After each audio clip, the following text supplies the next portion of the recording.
David Mitchell had conquered everything money could buy, but nothing had prepared him for that moment. A morning run through his upscale neighborhood, a calm routine, was interrupted by an 8-year-old girl with curious eyes and an enigmatic smile. "I know you," she said without hesitation, her voice as casual as it was unsettling. "Your photo is in my dad's wallet." David's world froze. Those words, seemingly innocent, unearthed secrets long buried, bringing to light a reality he had never imagined facing. The past he had avoided for a decade was now standing before him, disguised as a little girl. Who was her father? And why did he have David's picture? Every detail of this revelation seemed to crumble the empire he had built. A simple phrase would change everything. What was about to surface? David Mitchell adjusted his sleek running shoes, the kind that claimed to make you faster with each step, though he barely believed the marketing hype anymore. His mansion towered behind him, a monolithic symbol of success in a world that demanded constant ambition. Yet, despite all the accolades, the luxury cars, and the million-dollar contracts, there was a gnawing emptiness inside him. Every morning, he ran through the polished streets of his affluent neighborhood, trying to escape the thoughts that crept into his mind, thoughts he couldn't shake, no matter how fast he ran. His usual route circled around a park, filled with families enjoying the early morning sun. He usually ignored the sight, focusing on his breathing, his pace, anything to avoid confronting the isolation he felt. But today was different. Today, a small voice cut through the steady rhythm of his feet, pounding against the pavement. "Excuse me, mister?" A young girl's voice broke his trance.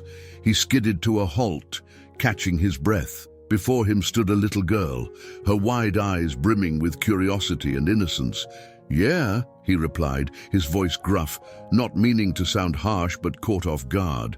"Are you David Mitchell?" she asked, tilting her head as if the name was familiar but distant. David blinked, confused. "Yes, I am. Do I know you?" The girl smiled shyly. "No, but my daddy has a picture of you in his wallet." David's heart skipped a beat. A picture of him in someone's wallet. The only family he had left was Michael, but they hadn't spoken in over a decade. His chest tightened at the thought. Could it be? "Your daddy, what's his name?" he asked, his voice barely above a whisper. Michael Mitchell," she said with a certainty that made David's stomach churn. "He's my daddy." David stood frozen, his mind racing. Michael, the name stirred up memories, long buried but never forgotten. His younger brother, the one he had left behind when he pursued his dreams, leaving his family, their problems, and their old life far in the rear-view mirror. 10 years had passed since he had last seen Michael. 10 long years of silence. Do you live around here?" David managed to ask, trying to keep his voice steady. Emma nodded enthusiastically. "Not too far." "Do you want to come meet my daddy?" David hesitated. He had 1,000 questions, none of which he was prepared to ask a little girl, but the idea of seeing his brother again after all this time was overwhelming. Part of him wanted to run in the opposite direction, back to his mansion where he could continue pretending that everything in his life was fine. But the other part, the part that missed his brother, urged him to follow her. "Okay," David said, surprising even himself. "Lead the way." As they walked, Emma chattered away, her voice a constant background noise as David's thoughts spiraled. How could Michael live so close? And yet, they hadn't crossed paths. Did Michael want to reconnect, or was this just some bizarre coincidence? David's mind was a storm of questions and regrets. What would he even say to his brother after all these years? When they reached a modest house, nestled between larger, more opulent homes, David's heart sank. This was Michael's home, simple, unassuming, the complete opposite of David's extravagant lifestyle. The guilt gnawed at him. He had left Michael behind to struggle while he rose to the top. "Daddy's inside," Emma said, skipping up the steps and flinging open the door without hesitation. David hesitated at the threshold. Taking a deep breath, he stepped inside, his eyes adjusting to the dim light. There, sitting at a worn dining table, was Michael. He looked older, more worn than David remembered, but there was no mistaking the familiarity in his features. Michael looked up, and for a moment, time stood still. His eyes widened as he took in the sight of his older brother, standing in his doorway after all these years. "David!" Michael's voice cracked with disbelief. David nodded, unable to speak. The air between them was thick with unspoken words, years of anger, regret, and missed moments. But in that moment, all David could feel was an overwhelming sense of loss for the years they had been apart, for the family he had abandoned. Michael stood slowly, his movements cautious, as if unsure whether David was real or just a figment of his imagination. The tension was palpable, neither brother knowing how to bridge the gap that had grown between them. Emma, sensing the strange atmosphere, looked between her father and her uncle, her young mind unable to grasp the weight of the moment. "Daddy, you okay?" Michael swallowed hard, his eyes never leaving David's. "Yeah, sweetheart," he whispered, his voice thick with emotion. "I'm okay." David cleared his throat, struggling to find his voice. I didn't know you lived here," he said, the words feeling inadequate for the weight of the moment. Michael gave a bitter laugh. "Yeah, well, you never asked." David flinched at the words, but he knew they were deserved. He had been the one to walk away, to cut ties, to prioritize his success over his family. Now, standing in front of his brother, he felt the full weight of his choices. "I'm sorry," David whispered, the words catching in his throat. Michael's eyes softened, and for the first time, David saw a flicker of the brother he had once known, the one he had shared everything with, the one he had left behind. "Come on in," Michael said, stepping aside. "We've got a lot to talk about." David followed Michael into the small, cluttered living room. The house was nothing like his own. There were no grand chandeliers or sleek modern furniture. Instead, it was warm, lived in, with mismatched couches and family photos covering the walls. It smelled faintly of coffee and the lingering scent of last night's dinner. A sense of nostalgia washed over him as he realized how long it had been since he'd stepped into a place that felt like a home rather than a museum of his success. Emma bounced in ahead of them, unaware of the tension hanging in the air. "I'll go get my drawings. I want to show Uncle David," she exclaimed, running down the hallway before either man could respond. David sat awkwardly on the edge of the couch, his eyes scanning the room. He couldn't help but notice the photos lining the mantelpiece.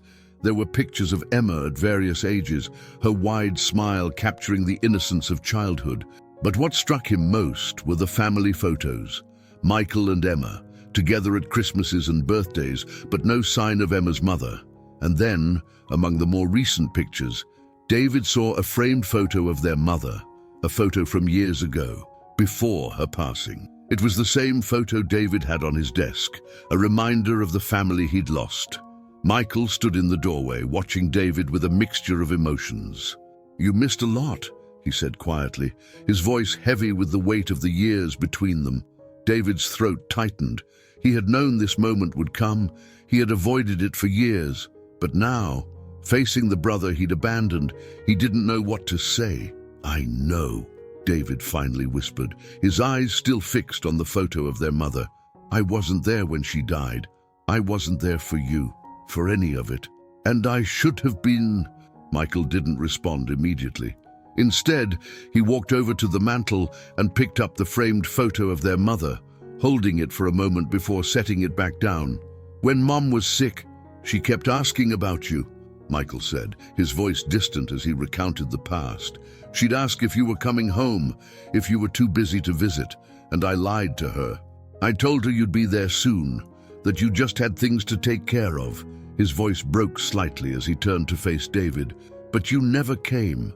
David felt the weight of Michael's words like a punch to the gut. He had spent so many years convincing himself that he had made the right choices, that chasing his career, building his fortune, had been worth the sacrifices.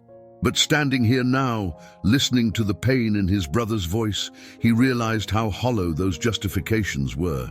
"I wasn't there for you either, Michael," David said softly. And I can't change that. Michael crossed his arms, his posture tense as he leaned against the wall. No, you can't, he agreed. But you made your choices, David. You chose your life, your success. And I was left to pick up the pieces. The bitterness in Michael's voice cut deep, but David couldn't argue with it. He had walked away from his family. He had chosen to focus on his business, leaving Michael to deal with everything. Their mother's illness, the funeral, the grief, and now, as he sat in this modest living room, the reality of what he had missed hit him like a freight train. I don't expect you to forgive me, David said, his voice quiet but sincere. I don't even know if I deserve that, but I'm here now. I want to make things right if I can. Michael studied him for a long moment, his expression unreadable. The room fell silent, save for the distant sound of Emma humming to herself as she drew in her room. David could feel the weight of his brother's gaze, the unspoken history between them hanging in the air. You think showing up after 10 years is going to fix everything? Michael asked, his voice low but intense. You think one apology is enough? David shook his head. No, I know it's not enough, but it's all I have right now.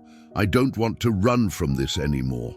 Michael let out a breath, his arms dropping to his sides as he walked to the window, staring out at the quiet street beyond. Emma doesn't know about you, he said after a moment, his voice softer now.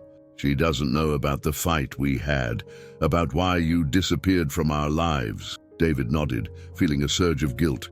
He hadn't just abandoned Michael, he had abandoned Emma too.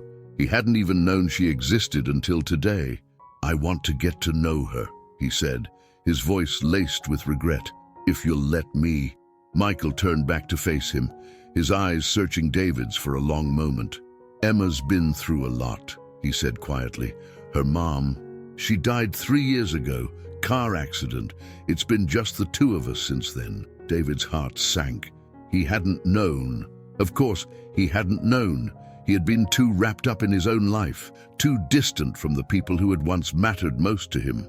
I'm sorry, Michael, he said, his voice thick with emotion. I didn't know. Michael's expression softened slightly, but there was still a distance between them, an emotional chasm that had been years in the making. Yeah, he said quietly, you didn't. The room fell into a heavy silence once again. David's mind raced, trying to find the right words to bridge the gap between them, but every apology, every offer to make things right felt inadequate. Daddy, look, Emma's voice rang out, breaking the tension as she came bounding into the room, clutching a handful of drawings. I made these for Uncle David. Michael smiled weakly at his daughter, his eyes softening as he knelt down beside her. Let's show him, sweetheart. David watched as Emma proudly displayed her artwork, her small hands holding up crayon drawings of her and Michael, stick figures smiling under a bright yellow sun. This is me and Daddy, she said, pointing to the figures. And here's the one I just drew for you. She held up a new picture, this one with 3 figures, her, Michael, and David. David swallowed hard, emotion welling up in his chest as he looked at the drawing. It was simple, innocent, and yet it carried so much weight. He had missed so much, so many birthdays, so many moments, and here was this little girl, welcoming him into her life without hesitation, without judgment. It's beautiful, David said, his voice barely above a whisper. Thank you, Emma. Emma beamed, her smile lighting up the room. You can have it. You can put it in your house. David nodded, blinking back the tears that threatened to spill over. I will! I'll put it somewhere special. Michael stood, watching the exchange with a mixture of emotions playing across his face. Finally, he spoke. Look, David, I don't know if we can fix this, but for Emma's sake, maybe we can try. David nodded, his heart aching with the weight of the past. I'd like that, he said quietly. I'd really like that. Michael glanced down at Emma, who was still beaming with pride over her drawings.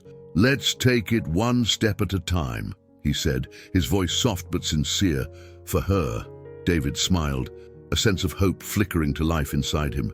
It wasn't much, but it was a start. And after 10 years of silence, a start was all he could ask for. David left Michael's house that afternoon with Emma's drawing carefully folded in his jacket pocket. As he walked back to his mansion, his thoughts spiraled uncontrollably. The conversation with Michael had unearthed feelings he had buried for years: regret, guilt, and a deep sense of failure as a brother. The wealth, the success, the power, none of it mattered now. What was it all worth if he had lost the people who mattered most? The silence of his luxurious home greeted him when he returned. He dropped his keys onto the marble counter, the sound echoing through the grand entryway. His house, once a symbol of his achievements, felt emptier than ever. He wandered through the sprawling rooms, each more beautifully decorated than the last, but none of them felt like home. In his office, David pulled out Emma's drawing and carefully spread it on his desk. The crayon figures smiled up at him, simple, happy, unaware of the complexities that lay between the adults they represented. He traced the lines of the 3 stick figures, his heart heavy with the knowledge of what he had missed. He thought about Michael, how much his brother had changed, how life had clearly been hard on him. David had always imagined Michael would be fine, that he'd move on without him. But seeing the modest house, the old car parked outside, and the weight of grief in Michael's eyes, David knew now how wrong he had been.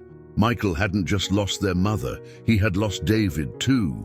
The phone on his desk buzzed, jolting David from his thoughts.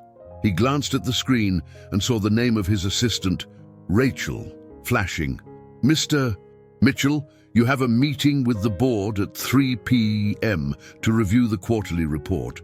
Should I prepare the files?" Rachel's voice was crisp and professional. David stared at the phone for a moment before answering. "Cancel it." Rachel hesitated, clearly surprised. "Sir?" "Cancel the meeting, Rachel. I won't be there," David said, his voice firm. "Understood," Rachel replied, though David could hear the confusion in her tone. He hung up the phone and leaned back in his chair, running a hand through his hair. For years, he had prioritized meetings, deadlines, and deals over everything else. His entire life had been consumed by the pursuit of success, the next big contract, the next million, and in doing so, he had let his family slip away. But now, after seeing Michael and meeting Emma, something had shifted inside him. The emptiness he had felt for so long, the void that no amount of money or power could fill, it all made sense now. It wasn't business deals he needed, it was family. David stood and walked to the large window overlooking his estate. The perfectly manicured lawns stretched out before him, the swimming pool glistening in the afternoon sun. It was everything he had ever wanted, everything except for the one thing he couldn't buy: time. Time he had lost with his brother, time he had missed with his niece, time he could never get back. He thought back to that moment when Michael had stood in the doorway, his face etched with a mixture of surprise and pain. It had been 10 years since they had last spoken, 10 years since that terrible argument that had torn them apart. David could still remember the words they had exchanged, harsh, angry words that neither of them had meant, but had left scars all the same. "I don't need you," David had shouted, his pride and ambition blinding him to the damage he was causing. "I can do this on my own." Michael had stared at him, his expression unreadable, before walking away without another word.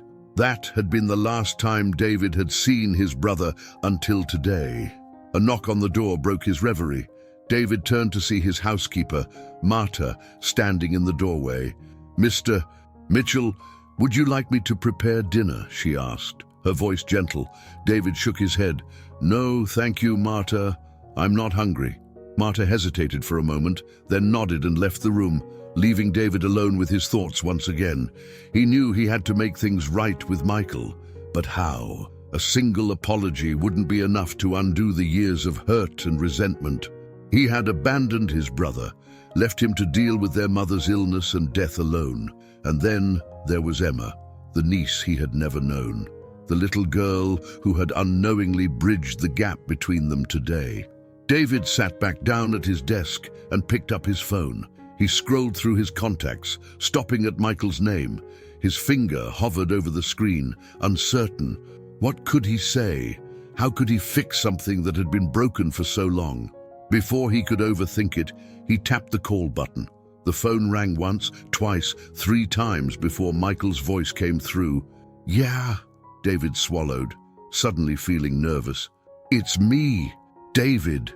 There was a long pause on the other end of the line.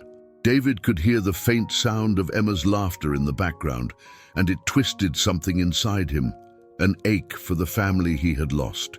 "What do you want?" Michael asked, his tone guarded. David took a deep breath. "I want to talk. I want to make things right." Michael let out a bitter laugh. "You think a phone call's gonna fix everything?" "No," David admitted. "I don't. But it's a start." There was another long pause before Michael spoke again, his voice softer this time. "You hurt me, David. You hurt me when you walked away." "I know," David said, his throat tightening. "And I've regretted it every day since." Michael was silent for a moment. "Why now? After all these years, why are you here now?" David didn't know how to answer that.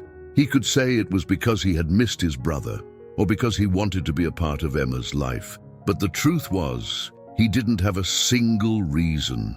It was a culmination of years of guilt and loneliness, of realizing that no amount of success could fill the void left by family. "I don't have a good answer," David said finally. I don't want to lose any more time." There was a long silence on the other end of the line, and for a moment, David thought Michael might hang up. But then, to his surprise, Michael sighed. "Look, I don't know if we can ever go back to the way things were," Michael said quietly. "But maybe we can try." David felt a flicker of hope. "And that's all I'm asking for." Another pause, then Michael's voice, softer now. "Emma liked you, you know. She's already talking about visiting your big house." David chuckled, though the sound was tinged with sadness. "She's a great kid." "Yeah, she is," Michael said, pride evident in his voice. "She's my whole world." David's chest tightened at the thought. He had missed so much of Emma's life, her birth, her first steps, her first words. But maybe, just maybe, he could be there for the rest of it. "Let's do something," David suggested. "The 3 of us, I don't care what, lunch, the park, whatever you want." Michael was quiet for a moment, considering the offer. "Emma would like that," he said finally. "We'll do breakfast. There's a diner near us. Nothing fancy, but Emma loves the pancakes." David smiled, relieved. "Sounds perfect. Tomorrow?" Michael asked. David nodded, even though Michael couldn't see him. "Tomorrow." They ended the call, and for the first time in years, David felt a sense of hope. It wasn't going to be easy. He knew that. There were years of hurt to mend, and it would take time. But at least now he had a chance to make things right, a chance to rebuild what he had broken. David sat back in his chair, his eyes drifting back to Emma's drawing on his desk. He smiled softly to himself, a feeling of warmth spreading through him. Tomorrow he would see them again. Tomorrow he would take the first step toward healing the wounds of the past. The next morning, David woke up early, the nervous excitement swirling in his chest too strong to let him sleep in. It felt almost like he was preparing for an important business meeting. But this was different. This was personal, so much more important than any deal he had ever closed. Today, he was meeting his brother and his niece for breakfast. He was taking the first real step toward mending the fractured relationship he had left behind a decade ago. David stood in front of his mirror, adjusting his shirt for what felt like the 10th time. His mansion was eerily quiet, save for the sound of his movements as he prepared to leave. He didn't know what to expect from this breakfast. Part of him feared it would be awkward, that he and Michael would sit there, staring at their plates, unable to bridge the gap between them. But he had to try. By the time David arrived at the diner, a small, cozy place tucked away on a quiet street, Michael and Emma were already there. He spotted them through the window, Emma, animated and full of energy, and Michael, looking tired but attentive as he listened to her chatter. David hesitated for a moment before stepping inside. The warm, greasy smell of bacon and pancakes hit him immediately, and the low hum of conversation filled the air. It was a far cry from the upscale restaurants he was used to, but it felt more welcoming somehow, more genuine. "Uncle David!" Emma's excited voice rang out as soon as he stepped through the door.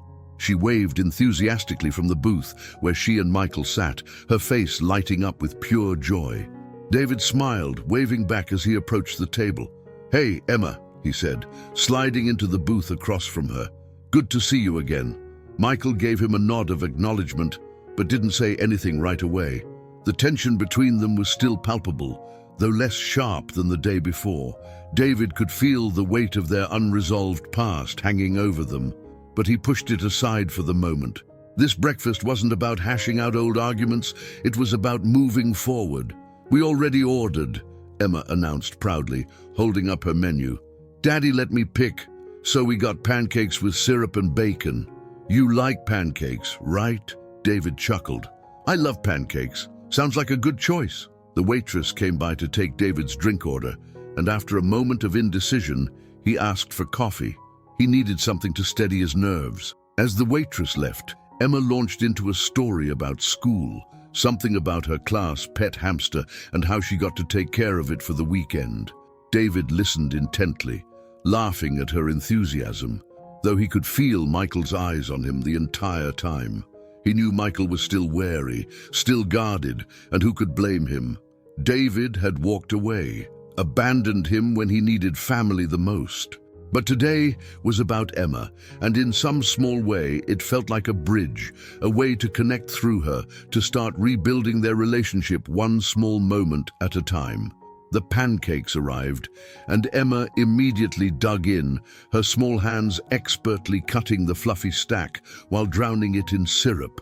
David watched, amused, as she made a sticky mess of her plate. She reminded him so much of Michael when they were kids, carefree, unburdened by the weight of the world. "So," Michael finally said, breaking his silence, "Emma's been talking about swimming in your pool ever since yesterday." David smiled. "She's more than welcome anytime. I've got more than enough space for both of you. Anytime you want to come over, just say the word." Michael didn't respond immediately, his eyes flickering with hesitation. David could see the struggle in his brother's face, the tug-of-war between wanting to trust him again and the fear of being let down. "We'll see," Michael said finally, his tone non-committal. David nodded, understanding that this was as much as he could hope for right now. Michael wasn't going to trust him overnight, not after everything that had happened, but the fact that they were sitting here together, having breakfast, was a start. "Uncle David," Emma said between bites, "can I come over next weekend? I want to see your house."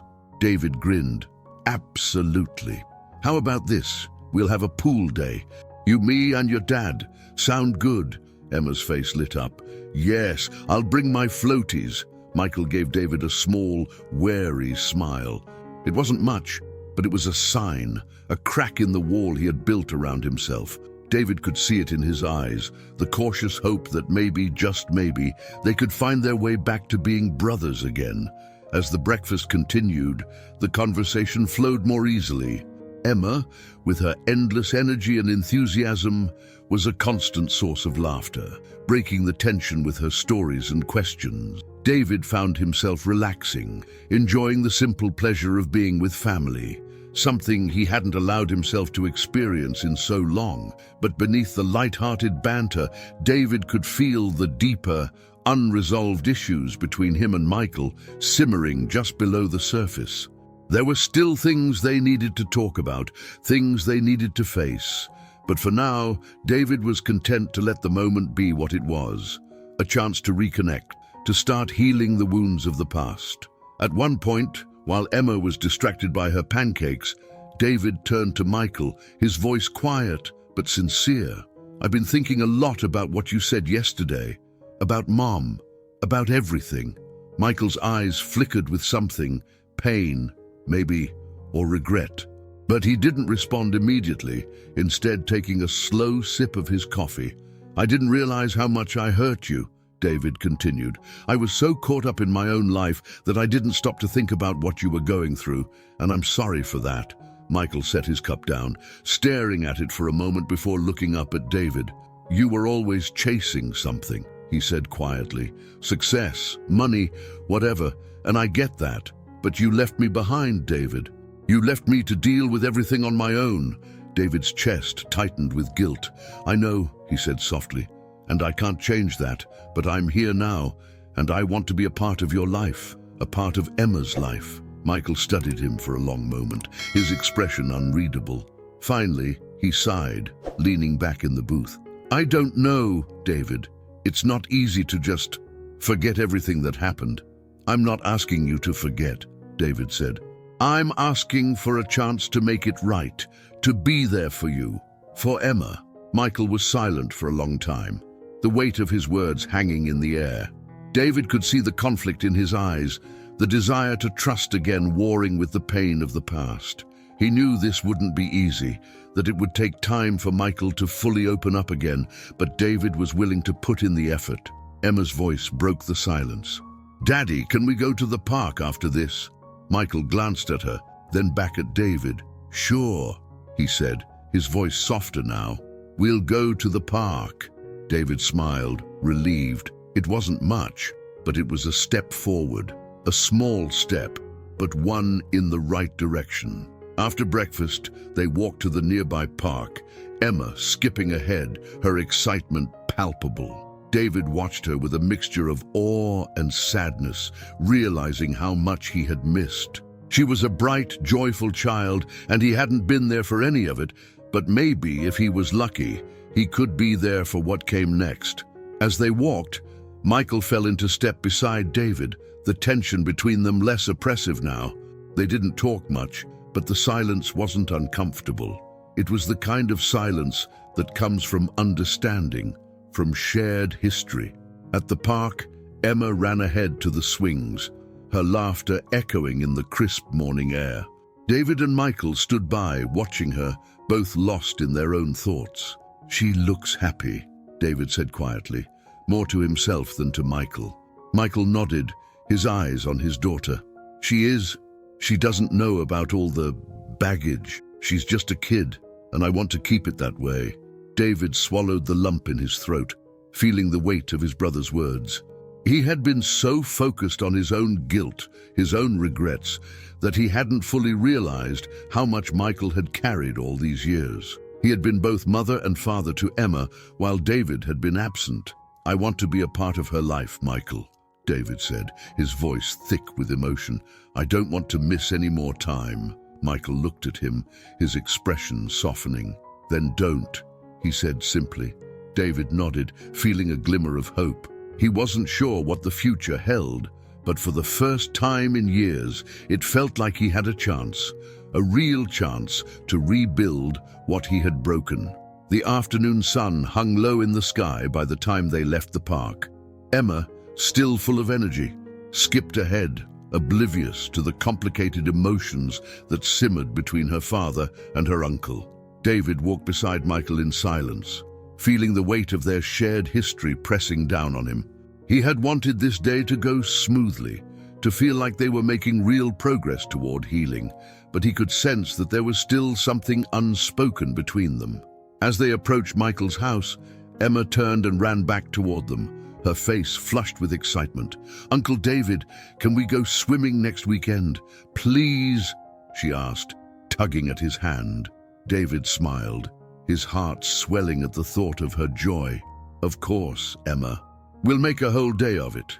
You can bring your favorite floaties. Emma grinned, her happiness contagious. Yes, I can't wait, she exclaimed, then ran ahead into the house. David and Michael stood outside for a moment, neither of them in a hurry to follow her in. Michael leaned against the railing of the front steps, his arms crossed as he looked at his brother. She really likes you, Michael said, his voice quiet. She's been talking about you non-stop since yesterday. David felt a mixture of pride and guilt at his brother's words. It felt good to know that Emma had taken to him so quickly, but it also reminded him of everything he had missed. He had been absent for so long, and yet here was this little girl who had accepted him without question. If only it could be that simple with Michael. I'm glad, David said, shoving his hands into his pockets. She's an amazing kid. You've done a great job with her, Michael. Michael didn't respond right away. Instead, he stared off into the distance, his jaw clenched as if he was wrestling with something inside. Finally, he sighed and shook his head. "I don't know how much longer I can keep doing it alone." David's heart ached at the vulnerability in his brother's voice. For years, Michael had been carrying the weight of raising Emma by himself, and David hadn't been there to help. He hadn't been there for anything. "You don't have to," David said softly. "I want to be here for you, for Emma. Whatever you need, I'm here."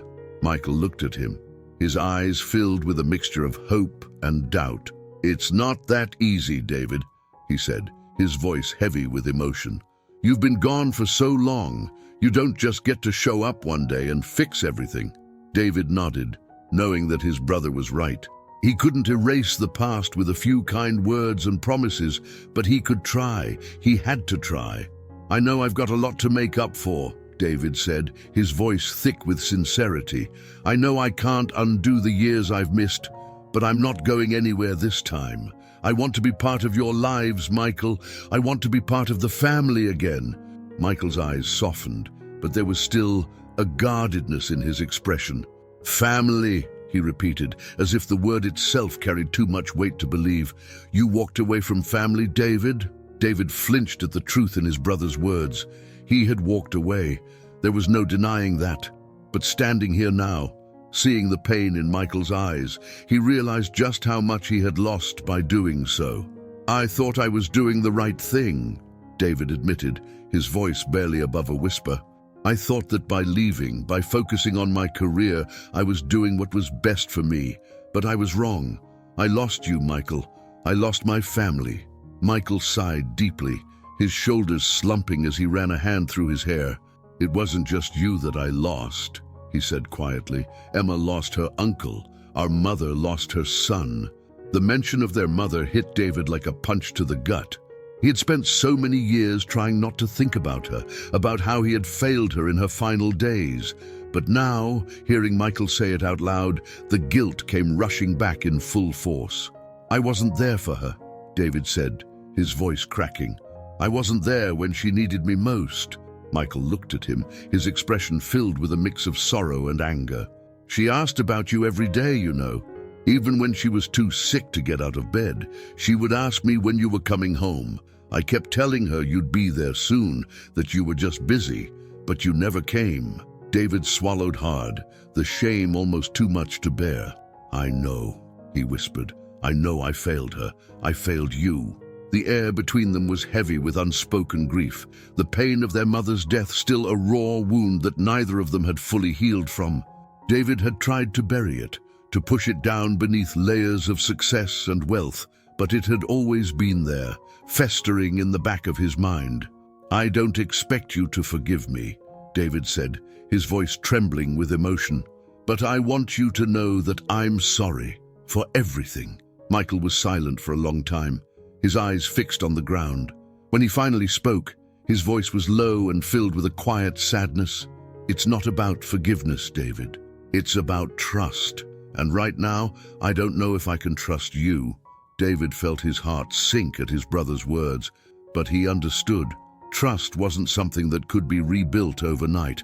It would take time that David was willing to give, if it meant he could be part of Michael's life again. "I get it," David said softly. "I know it'll take time, but I'm here for the long haul, Michael. I'm not going anywhere this time." Michael looked at him, his eyes searching David's face for a moment before he nodded slowly. "I hope that's true," he said quietly. "For Emma's sake, I hope that's true." David's heart swelled with a mixture of hope and guilt. He knew that this wasn't a resolution, but it was a step in the right direction. For the first time in years, he felt like there was a chance, however small, that they could rebuild what had been lost. Later that evening, after returning to his mansion, David found himself sitting in the darkness of his expansive living room, the only light coming from the fireplace that crackled softly in the background. The silence of the house was deafening. It had never bothered him before, but now, after spending the day with Michael and Emma, the emptiness felt suffocating. He reached into his jacket pocket and pulled out Emma's drawing, unfolding it carefully. The simple crayon lines were crude, but they held so much meaning. 3 figures, him, Michael, and Emma, stood under a bright sun, their stick-figure arms linked together. David traced his fingers over the paper, his heart heavy with emotion. He had spent so many years chasing success, believing that it would bring him happiness.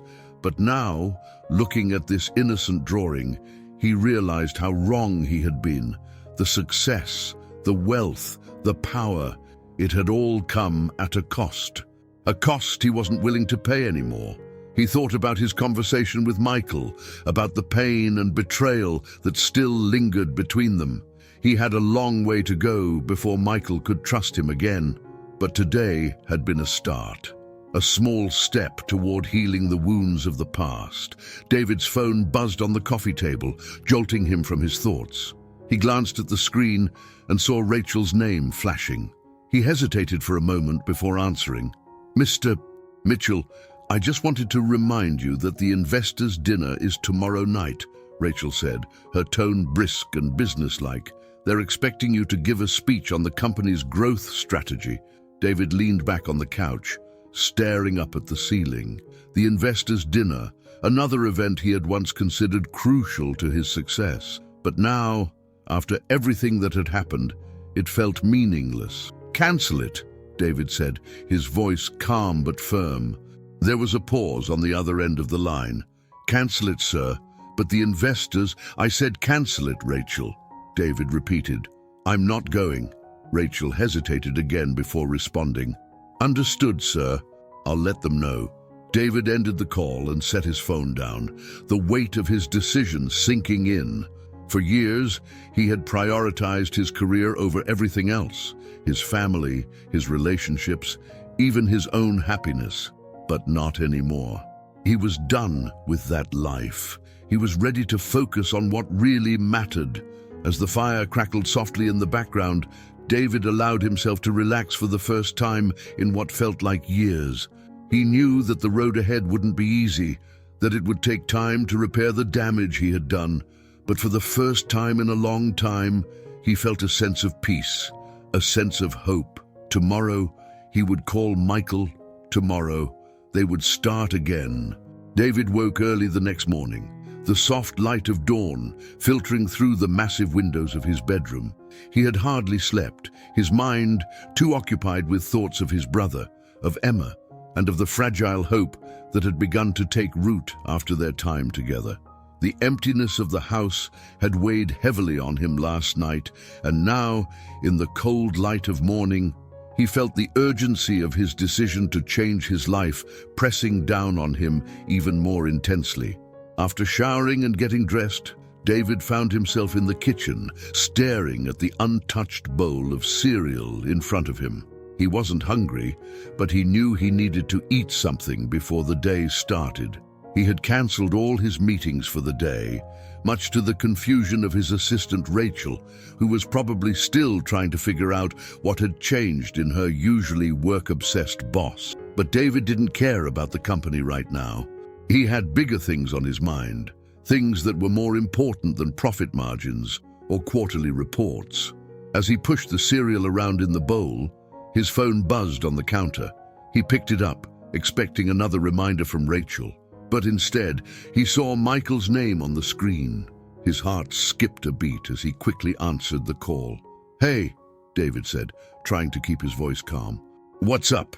Michael's voice came through the line, a little hesitant, but not as cold as it had been in the past. "Hey, David, I was just wondering, are you free today?" David felt a surge of hope. "Yeah, I cleared my schedule. What's going on?" Michael paused, and for a moment, David thought he might change his mind. But then he spoke, his voice softer now. "Emma's been talking about your pool non-stop. She won't stop asking when she can come over." David smiled, relief washing over him. "I'd love that. You can both come over any time today. We'll make a whole day of it." "Are you sure?" Michael asked, still sounding cautious. "I don't want to impose." "You're not imposing," David said firmly. "I want you to come, both of you." There was another pause before Michael finally said, All right, we'll head over around noon. David's heart lifted. Great. I'll see you then. By the time noon rolled around, David had already gone out of his way to prepare for their visit. He had made sure the pool was cleaned, set out towels, and even stocked the fridge with drinks and snacks, things he hadn't done in years for anyone but himself. He felt a strange sense of nervousness fluttering in his chest, like a kid waiting for friends to come over. He hadn't realized how much he wanted this, how much he needed it. At exactly 12 o'clock, the doorbell rang. David practically jumped up from the couch and hurried to the front door, opening it to find Michael and Emma standing on the doorstep. Emma was already dressed in a bright pink swimsuit, her eyes wide with excitement as she clutched a pair of floaties in her hands. "Uncle David!" Emma squealed, rushing past him and into the house without hesitation. "Where's the pool?" "I want to swim," David laughed, stepping aside to let her in. "It's out back. Go ahead and get started. I'll be right there." Emma bolted down the hallway, leaving David and Michael standing awkwardly at the front door. Michael glanced around, taking in the opulence of the mansion with a guarded expression. David could see the tension in his brother's shoulders, the uncertainty in his eyes. It was clear that Michael wasn't used to being in a place like this, and the gap between their lives felt more obvious now than ever. "You can relax, you know," David said gently, trying to break the tension. "It's just a house." Michael smirked, though it didn't reach his eyes. "Some house?" David shrugged, trying to downplay the obvious disparity between them. "It's too big for one person, honestly. I've been thinking about selling it." Michael raised an eyebrow, clearly surprised by the comment. "You sell this place?" David nodded, leading the way down the hallway toward the back of the house. "Yeah, I've been thinking a lot about what's important lately. And this place, it's just a reminder of how empty everything's been." Michael didn't respond, but David could see that the words had landed. They made their way outside to the pool, where Emma was already paddling around in the shallow end, her floaties keeping her buoyant as she kicked her legs. "Look, Daddy, I'm swimming!" Emma called out, her voice filled with joy. Michael smiled, watching his daughter with a mixture of pride and love. David could see the change in him, the way Michael's entire demeanor softened when he looked at Emma. It was clear that she was the center of his world, and for the first time, David understood just how much his brother had sacrificed to give her the best life he could. "She's amazing," David said quietly, standing beside Michael as they watched her play. Michael nodded, his eyes never leaving his daughter. "Yeah, she is." For a few moments, they stood in silence, the sound of Emma's laughter filling the air. It was a peaceful scene, but David knew there was still so much left unsaid between them. The weight of their past still hung between them, unspoken but undeniable. "Michael," David said after a while, his voice hesitant, "I've been thinking a lot about what you said yesterday, about trust." Michael glanced at him, his expression guarded again. "Yeah?" David swallowed, gathering his thoughts. "I know I've broken your trust before, and I know it's not going to be easy to earn it back, but I want you to know that I'm committed to this. I'm committed to being part of your life, part of Emma's life. I don't want to let you down again." Michael was silent for a long time, his eyes focused on the water. David could see the tension in his face, the internal battle he was fighting.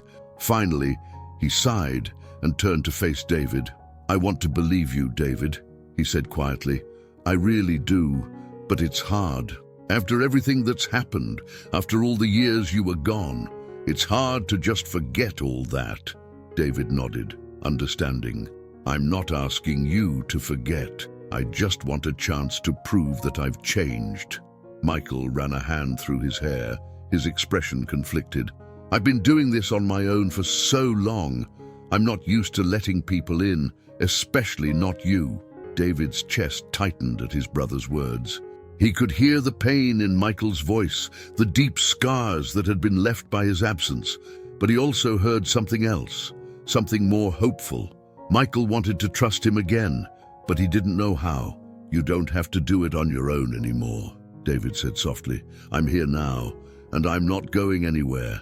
Michael looked at him for a long moment, his eyes searching David's face as if trying to gauge the sincerity of his words. Finally, he nodded, though his expression remained wary. "We'll see," Michael said quietly. "Let's just take it one step at a time." David smiled, feeling a rush of relief. It wasn't a full reconciliation, but it was progress. And right now, that was enough. The afternoon passed in a blur of laughter and conversation. Emma kept David and Michael busy with her endless energy, swimming and splashing in the pool while they watched from the edge. It felt good, natural even, to be together like this. For the first time in a long time, David felt like he was part of something bigger than himself. As the sun began to set, casting a golden glow over the water, Emma finally climbed out of the pool, wrapped in a towel. She sat between David and Michael, her eyes drooping with exhaustion, but her face still beaming with happiness. "That was the best day ever," Emma declared, leaning her head against Michael's arm. David smiled, his heart swelling at the sight of her contentment. "I'm glad you had fun, Emma." "We should do it again," she said, her voice sleepy but insistent. "Every weekend." David chuckled. "I think we can make that happen." Michael glanced at him, and for a brief moment, David saw a flicker of something in his brother's eyes, something that looked like trust. It was faint, but it was there. "I'll hold you to that," Michael said, his tone lighter than it had been earlier in the day. David nodded, feeling a sense of hope that he hadn't felt in years. It was a small step, but it was a step in the right direction. As the evening came to an end, Michael and Emma prepared to leave. David walked them to the door, feeling a strange reluctance to let them go. "Thanks for today," Michael said, his voice quiet but sincere. "It meant a lot to Emma. And to me," David smiled, feeling a warmth spread through him. "It meant a lot to me too." They stood there for a moment, the silence between them no longer filled with tension, but with understanding. There was still a long way to go, but for the first time, David felt like they were heading in the right direction. As Michael and Emma drove away, David stood in the doorway, watching their car disappear down the street. A sense of peace settled over him, something he hadn't felt in years. He knew that the road to rebuilding his relationship with Michael wouldn't be easy, but he was ready for it. For the first time in a long time, David felt like he was exactly where he needed to be. Days passed, and with each passing moment, David found himself more and more focused on reconnecting with Michael and Emma. He called regularly, inviting them over for dinner, suggesting trips to the park, and planning pool days like the one they had just shared.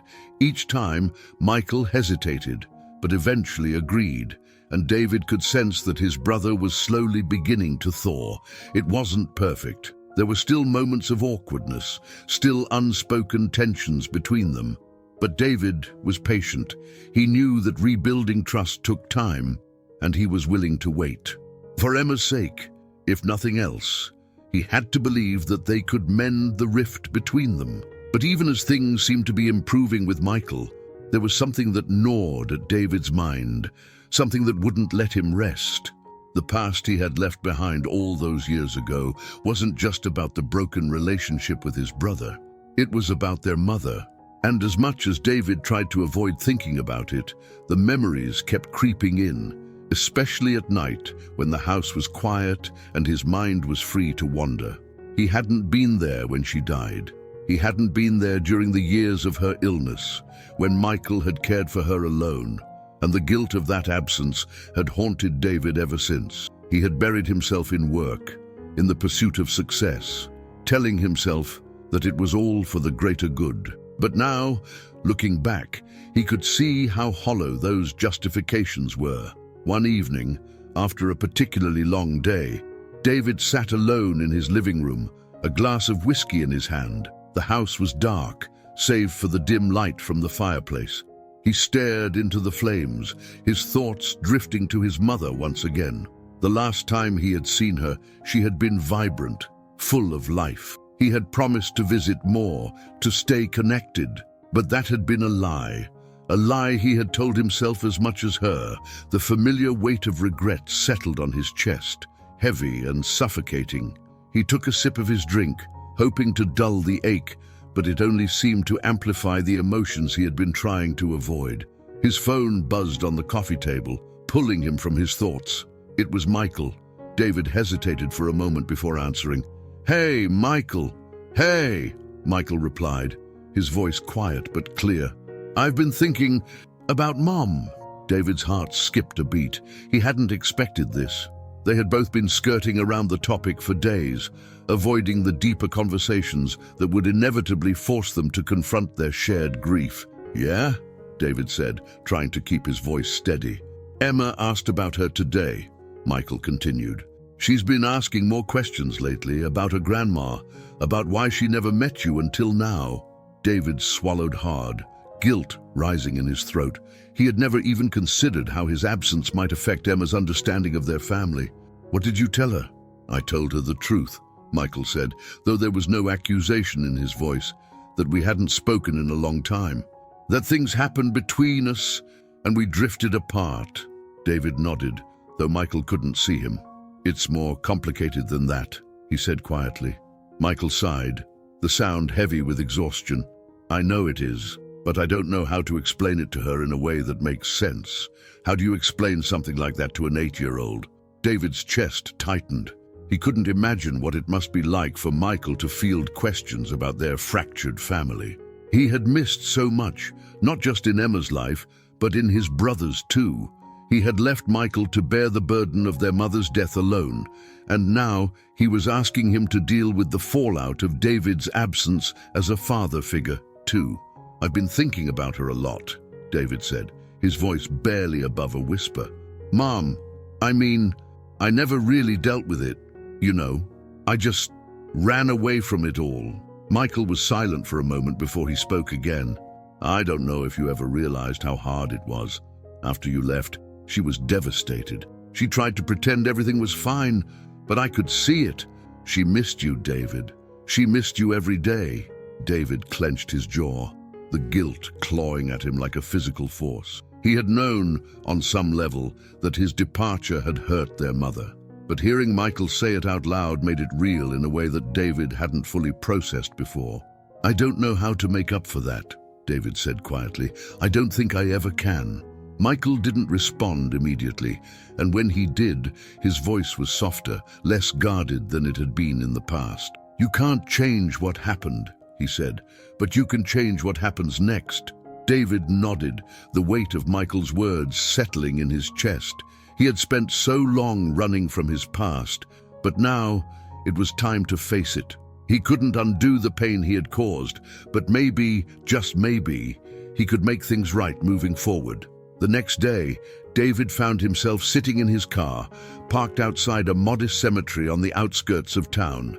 He hadn't been here since their mother's funeral. In fact, he had barely made it to the funeral at all, arriving just in time for the burial and then slipping away before anyone could notice. But now, as he sat in the car, staring at the rows of headstones, he knew that he couldn't run from this any longer. He had to face it. He had to confront the grief and the guilt that had been festering inside him for so many years. He stepped out of the car, the cool autumn breeze ruffling his hair as he made his way through the cemetery. The leaves crunched underfoot, and the air smelled faintly of pine and earth. It was peaceful here, quiet in a way that made the heaviness in David's chest feel even more pronounced. He found his mother's grave easily enough. It was a simple headstone, engraved with her name and the dates of her life. Standing before it, David felt a rush of emotions that he hadn't been prepared for. Guilt, grief, regret. It all washed over him like a wave, threatening to pull him under. "I'm sorry," he whispered, his voice barely audible in the stillness of the cemetery. "I'm so sorry." He didn't know what else to say. What could he say? That he had been selfish, that he had abandoned her when she needed him most. There were no words that could make up for that. I thought I was doing the right thing," he continued, his throat tight with emotion. "I thought if I focused on my career, if I became successful, that it would somehow make everything better, but it didn't. It just made me lose everything."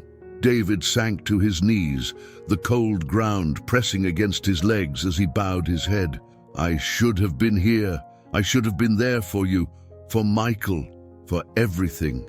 The wind rustled the trees around him, and for a moment, David allowed himself to feel the weight of his grief fully. He had spent so long pushing it away, burying it beneath layers of ambition and success. But now, there was no escaping it. He stayed there for what felt like hours, the sun dipping lower in the sky as the day passed. It wasn't until his phone buzzed in his pocket that he finally stirred. He pulled it out, seeing a text from Michael. "Emma's asking about you. We're making dinner if you want to join." David stared at the message for a long moment before typing out a quick reply. "I'll be there soon." As he stood up, brushing the dirt from his knees, he took one last look at his mother's grave. The pain of her loss would always be with him, he realized. But that didn't mean he had to keep running from it. He could honor her memory by being the man she had always wanted him to be, a brother, an uncle, and a part of the family he had left behind. "I'll do better," David whispered. "I promise." With that, he turned and walked back to his car, ready to face whatever came next. The drive to Michael's house was filled with a mix of apprehension and relief. The visit to their mother's grave had stirred up emotions David hadn't dealt with in years, but strangely, confronting his grief had given him a new sense of clarity. For the first time in what felt like forever, he felt grounded, determined to start making things right. As he pulled up in front of Michael's modest home, the house seemed warmer than he remembered. There were lights on in the windows, and the faint smell of dinner wafted through the air as he stepped out of the car. The sound of Emma's laughter drifted through the open window, and David found himself smiling despite the weight still lingering on his heart.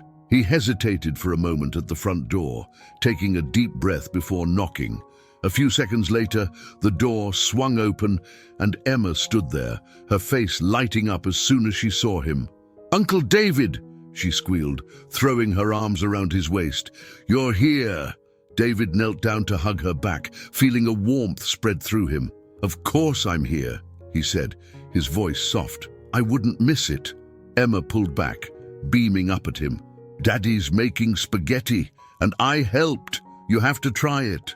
David smiled, his heart swelling at her excitement. "I can't wait." Emma grabbed his hand and tugged him inside, leading him toward the small kitchen. The scent of garlic and tomato sauce filled the air, and David found himself instantly transported back to their childhood, back to the nights when their mother would cook the same meal, and the house would be filled with laughter and warmth. Michael was standing at the stove, stirring a pot of sauce. He glanced up when David entered, offering a small smile. "Hey," he said, his voice casual but carrying the weight of the moment. "Hey," David replied, feeling a little awkward as he stepped further into the kitchen. Michael wiped his hands on a towel and nodded toward the table. "Dinner's almost ready. I hope you're hungry." David chuckled, trying to ease the tension. "Starving." They sat down to dinner a few minutes later, Emma bouncing in her seat as she proudly displayed her contribution to the meal, freshly baked garlic bread that she had helped toast. David couldn't help but smile as she chattered on about her day at school, her excitement contagious. For the first time in years, it felt like they were a family again. The conversation was light and easy, with Emma doing most of the talking, and Michael and David exchanging glances that were less guarded than before. There was still a lot left unsaid, but in that moment, it didn't matter. They were together, and that was enough. As dinner wound down, and Emma excused herself to go watch her favorite show in the living room, the atmosphere between David and Michael shifted. Without Emma to fill the silence, the unspoken history between them seemed to creep back into the room. Michael cleared his throat, leaning back in his chair. "So, how have you been?" It was a simple question, but it carried so much weight.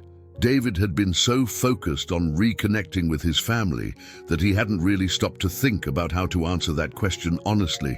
"I've been better," David admitted, his voice quieter now. "I've been thinking a lot about everything. About Mom, about us, about the time I lost." Michael nodded slowly, his expression contemplative. "I figured as much. You're different lately, more reflective." David laughed softly, though there was no humor in it. "Yeah, I guess visiting Mom's grave brought a lot of that to the surface." Michael looked at him, surprise flickering in his eyes.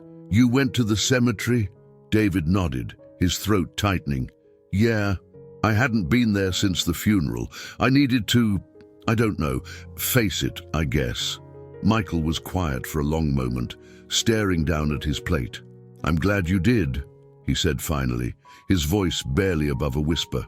"I've been going there pretty regularly, but it always felt like something was missing, like we hadn't fully said goodbye to her, you know?" David swallowed hard, nodding in agreement. "I know exactly what you mean." The air between them grew heavy with emotion, and for the first time, David felt the weight of their shared grief pressing down on both of them. It wasn't just the pain of their mother's death, it was the years of distance and silence between them, the wounds that had never fully healed. Michael sighed, running a hand through his hair. "I hated you for a long time, you know. After you left, I felt abandoned. I had to take care of everything, Mom, the bills, the funeral, and you were just gone." David's chest tightened at the raw emotion in his brother's voice.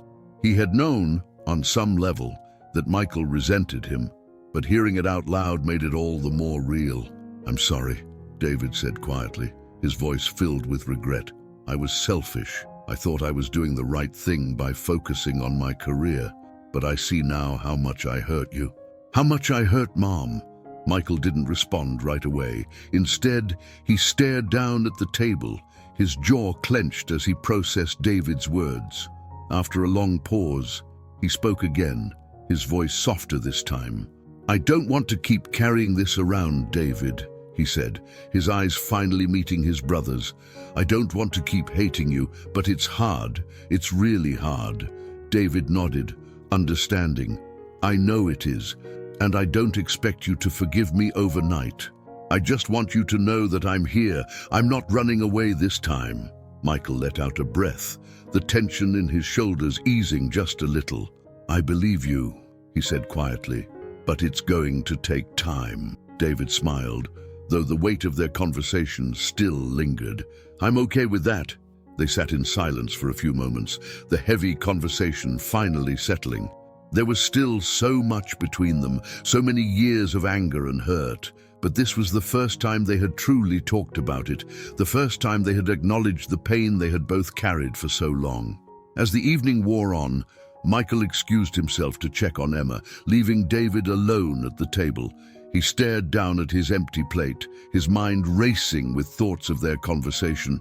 It wasn't a resolution, but it was a step forward, and for now, that was enough. Later that night, after Emma had gone to bed, Michael walked David to the door.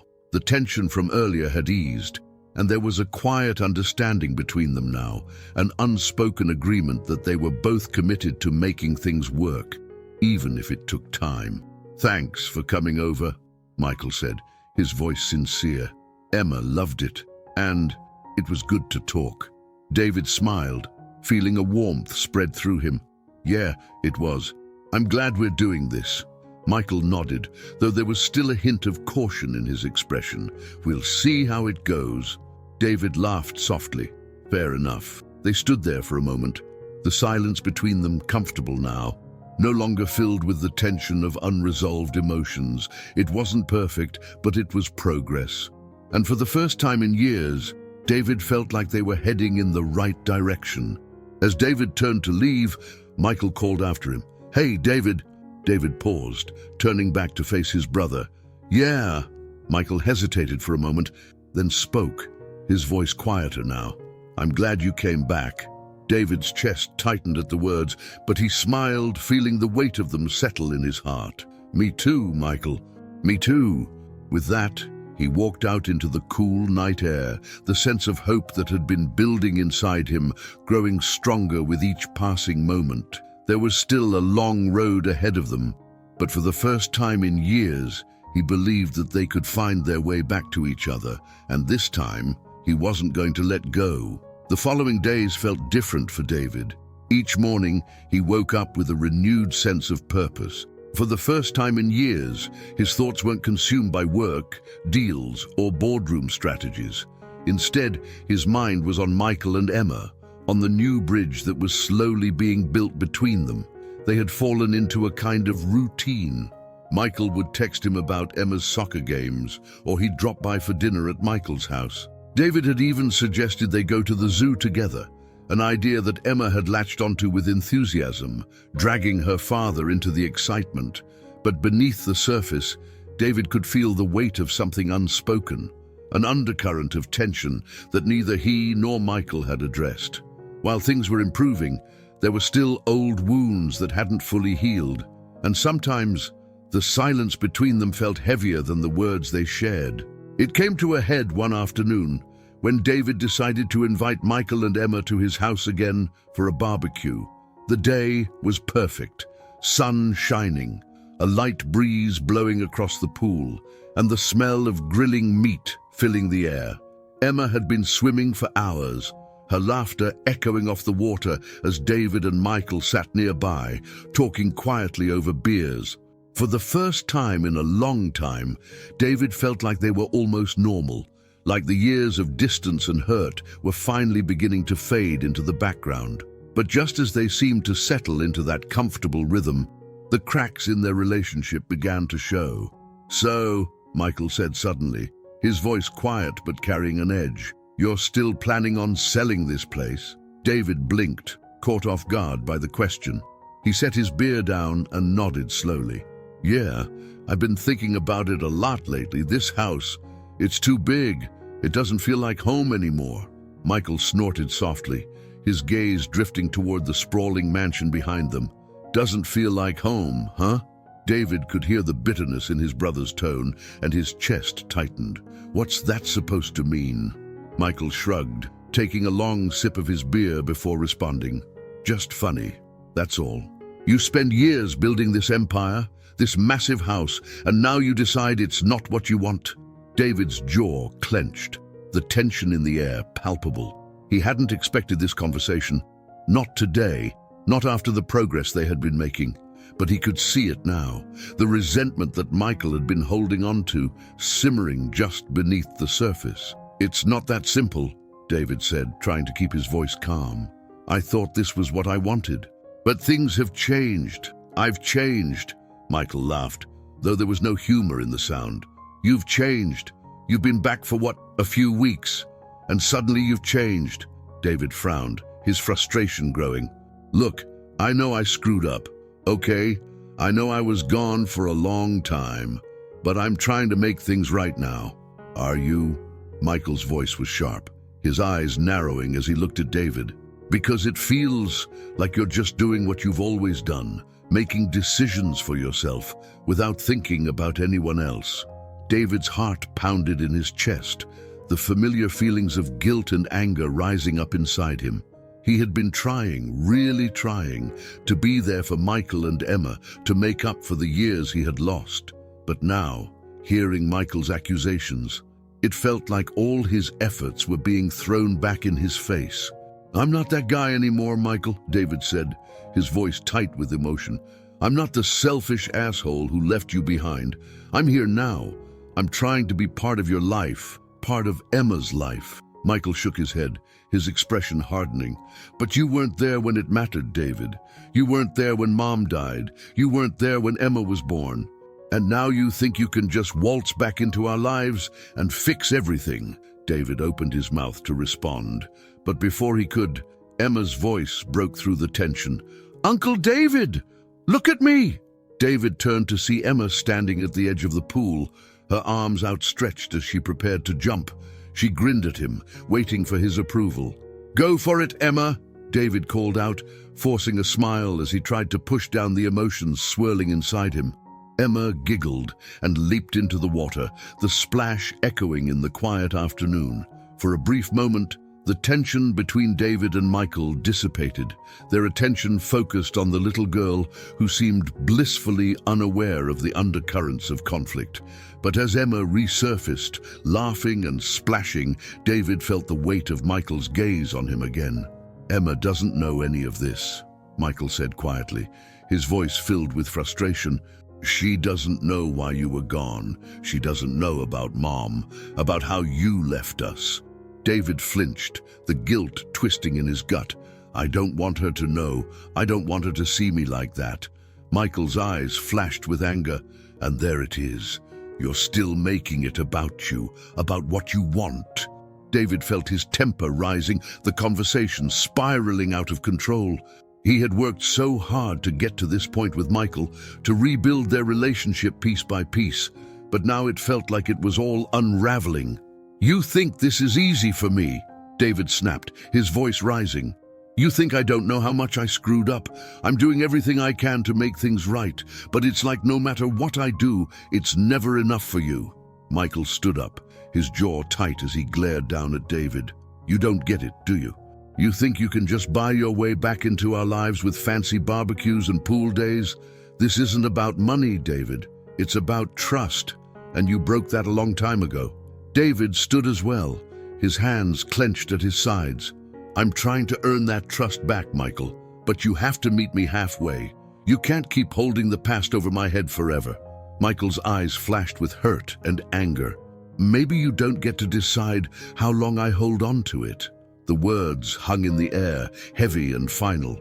David felt a lump form in his throat, the realization sinking in that no matter how hard he tried, the past might always stand between them.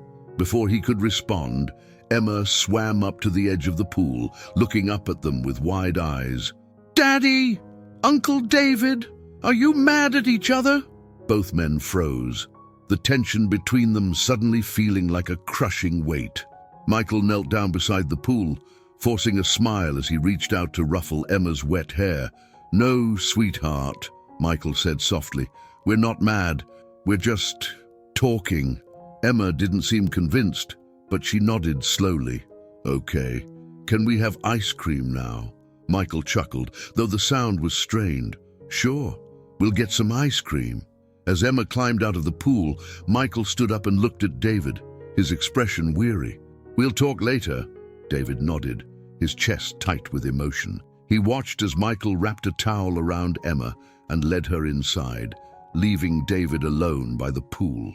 The sound of the water lapping against the tiles filled the silence, but it did little to soothe the storm of emotions raging inside him. For the first time since he had come back into their lives, David wondered if maybe, just maybe, he couldn't fix this.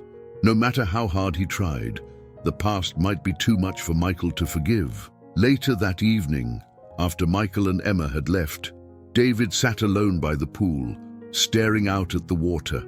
The sun had long since set, and the night air was cool against his skin. He hadn't felt this lost in years, not since the day he had walked away from his family all those years ago. He had thought that coming back, trying to rebuild those connections, would be enough. But now, it felt like everything was slipping through his fingers. As he sat there, lost in thought, his phone buzzed on the table beside him. He picked it up, expecting another business-related text, but instead, it was a message from Michael. We'll figure this out, but it's going to take time. David stared at the words, a mixture of relief and frustration flooding through him. He wanted things to be better now.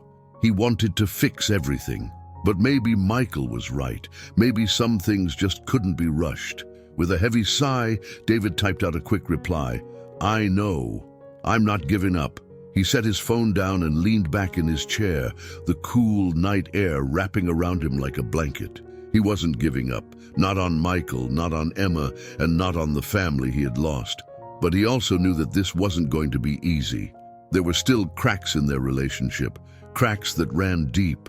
And it was going to take more than just words to fix them. The tension from the barbecue lingered in the days that followed. Michael's words echoed in David's mind. It's about trust, and you broke that a long time ago. No matter how much progress they made, it was clear that the past wasn't something Michael could easily move beyond. David had spent so many years living in a different world, chasing success, building an empire, and avoiding the emotional fallout of the family he had left behind, that now Returning to rebuild those bridges felt like walking on fragile ground. Every step forward was fraught with the risk of collapse, but David wasn't ready to give up. He couldn't, not after seeing the spark of possibility in Emma's eyes, and the moments of connection that he and Michael had begun to experience. He had tasted what it felt like to have family again, and he wasn't about to let it slip away. In the days following their argument, David gave Michael some space. The conversation at the barbecue had been raw, and Michael needed time to process. David figured it was best to let the dust settle before trying to push for any more progress. But on the 5th day, his phone buzzed, and to his surprise, it was a message from Michael. "Can you meet me for lunch?" David's heart leapt in his chest. "Yeah, of course. Where?" Michael responded with the address of a small diner on the outskirts of town. David recognized it immediately. It was a place they had gone to as kids with their mom. It was an unassuming spot, far from the flashy restaurants David was used to frequenting, but it held a certain nostalgia. As David drove to the diner, memories of their childhood flooded his mind. Their mother had loved the place. She'd always say it had the best pie in town, even though the rest of the food was nothing to write home about. It had been a simpler time before everything became so complicated. When David arrived, Michael was already seated in a booth by the window. He looked up as David approached, offering a small nod in greeting. There was a tension in the air, but it wasn't as sharp as it had been at the barbecue. It was more tentative, like they were both waiting to see what would happen next. David slid into the booth across from his brother, unsure of how to start the conversation. Michael beat him to it. "I've been thinking a lot," Michael said, his voice low, "about what you said, about trust." David nodded, bracing himself for whatever was coming next. Michael took a deep breath, his fingers fidgeting with the napkin on the table. "Look, I don't want to keep throwing the past in your face, but you've got to understand that it's not just about what you did. It's about what you left behind." David swallowed, and guilt rising in his chest. "I know. I left you with everything." "It wasn't just that," Michael continued, his voice steady but tinged with emotion. "You left me with the memories. The pain of losing Mom, the years of watching her fade away, knowing she wanted you there and you weren't. I had to live with that every day. And then, after she was gone, it was just me and Emma." David clenched his fists under the table, feeling the weight of his brother's words. "I'm sorry," he whispered, his voice barely audible. "I know that doesn't fix anything, but I'm so sorry." Michael stared at him for a moment, his expression unreadable. "I don't need you to say sorry, David. I need you to understand that this isn't something you can just walk back into and fix overnight. Emma, she's growing attached to you, and that scares me." David's heart ached at the mention of Emma. He had come to care for her so deeply in such a short amount of time, and the thought of losing that connection was unbearable. "I would never hurt her," David said, his voice firm. "I'm here for good." Michael's gaze softened slightly, but the doubt was still there. "I want to believe you. For her sake, I really do. But you've got to prove it." David nodded, the determination burning inside him. "I will. Whatever it takes, I'll prove it." Michael leaned back in his seat, crossing his arms. "You want to prove it? Then start by showing up for the small things. The soccer games, the school events, the birthdays. Not just the big gestures like pool parties and barbecues." David blinked, taken aback by the simplicity of Michael's request. He had been so focused on making grand gestures to win back their trust that he hadn't considered the importance of the day-to-day moments. The small, consistent acts of showing up. "I can do that," David said, his voice steady with resolve. "I'll be there."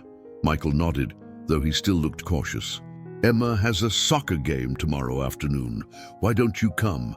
"I'll be there," David promised. The next day, David found himself standing on the sidelines of a soccer field, surrounded by parents and kids, feeling slightly out of place in his tailored suit. He had come straight from a meeting, and the contrast between the corporate world he had just left and the world of children's soccer couldn't have been more stark. He scanned the field, searching for Emma. It didn't take long to spot her. She was in the middle of the field, her bright pink jersey standing out among the sea of green. She was running toward the ball, her face set in determination as she kicked it toward the goal. David smiled, a sense of pride swelling in his chest as he watched her. She was good, quick on her feet and focused. He could see the joy in her movements, the pure, unfiltered happiness of a child playing the game she loved. Michael stood a few feet away, watching the game with an intensity that made David smile. It was clear that being a father was Michael's whole world, and David admired that about him. He had done such a good job with Emma, raising her on his own, and now David wanted to be a part of that. He wanted to help in whatever way he could. As the game went on, David found himself getting more and more into it, cheering along with the other parents, clapping when Emma's team scored. Every time she looked over at him, he waved, and she grinned back at him, her eyes lighting up with excitement. When the game ended, Emma came running over, her face flushed with exertion but beaming with pride. "Did you see that, Uncle David? We won!" David laughed, kneeling down to her level. "I saw. You were amazing out there." Emma beamed, her chest puffing out with pride. "I'm glad you came." David's heart swelled at her words. "I wouldn't have missed it for the world." Michael walked over, his expression unreadable but less tense than it had been before. "Good game, Emma," he said, ruffling her hair. Emma grinned up at him, then turned to David. "Daddy said we could get ice cream after. Are you coming with us?" David glanced at Michael, unsure if he was welcome, but to his surprise, Michael nodded. "Yeah, come with us. It's a tradition after every game." David smiled, feeling a surge of relief and gratitude. "I'd love to." They spent the rest of the afternoon at a small ice cream shop near the soccer field, the three of them sitting at an outdoor table, enjoying the warm sun and the simple pleasure of ice cream on a Saturday afternoon. Emma chatted non-stop about the game, her excitement contagious. Michael was quieter, but there was a subtle shift in his demeanor. He wasn't as guarded as before, and every now and then David would catch him glancing over, as if assessing whether David truly belonged in this picture of their family. And for the first time in a long time, David felt like maybe he did. As the sun began to set and they prepared to leave, Michael turned to David, his expression thoughtful. "You know, when you left, I didn't think you'd ever come back." David swallowed, the weight of Michael's words settling on his chest. "I wasn't sure I would either." Michael nodded slowly, his gaze distant. "But you're here now, and that's something." David smiled, feeling a sense of hope bloom inside him. "I'm not going anywhere, Michael. I mean that." Michael studied him for a long moment, then nodded. "We'll see." It wasn't a full acceptance, but it was more than David had expected, and for now, it was enough. Later that night, as David sat alone in his living room, reflecting on the day, he felt something he hadn't felt in a long time. A sense of belonging. It wasn't perfect, and there were still cracks in the foundation of their relationship, but the pieces were slowly falling into place. He was a part of Michael and Emma's life now, and he was determined to stay. No matter how long it took, no matter how hard it was, he would prove that he was in this for the long haul, because family was worth fighting for. Over the next few weeks, David made good on his promise.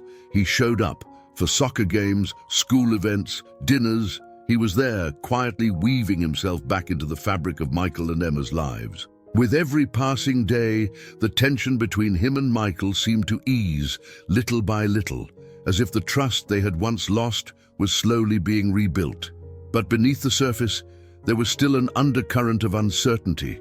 David could sense it in Michael's guarded glances, in the way his words were sometimes clipped, as if he was still waiting for the other shoe to drop.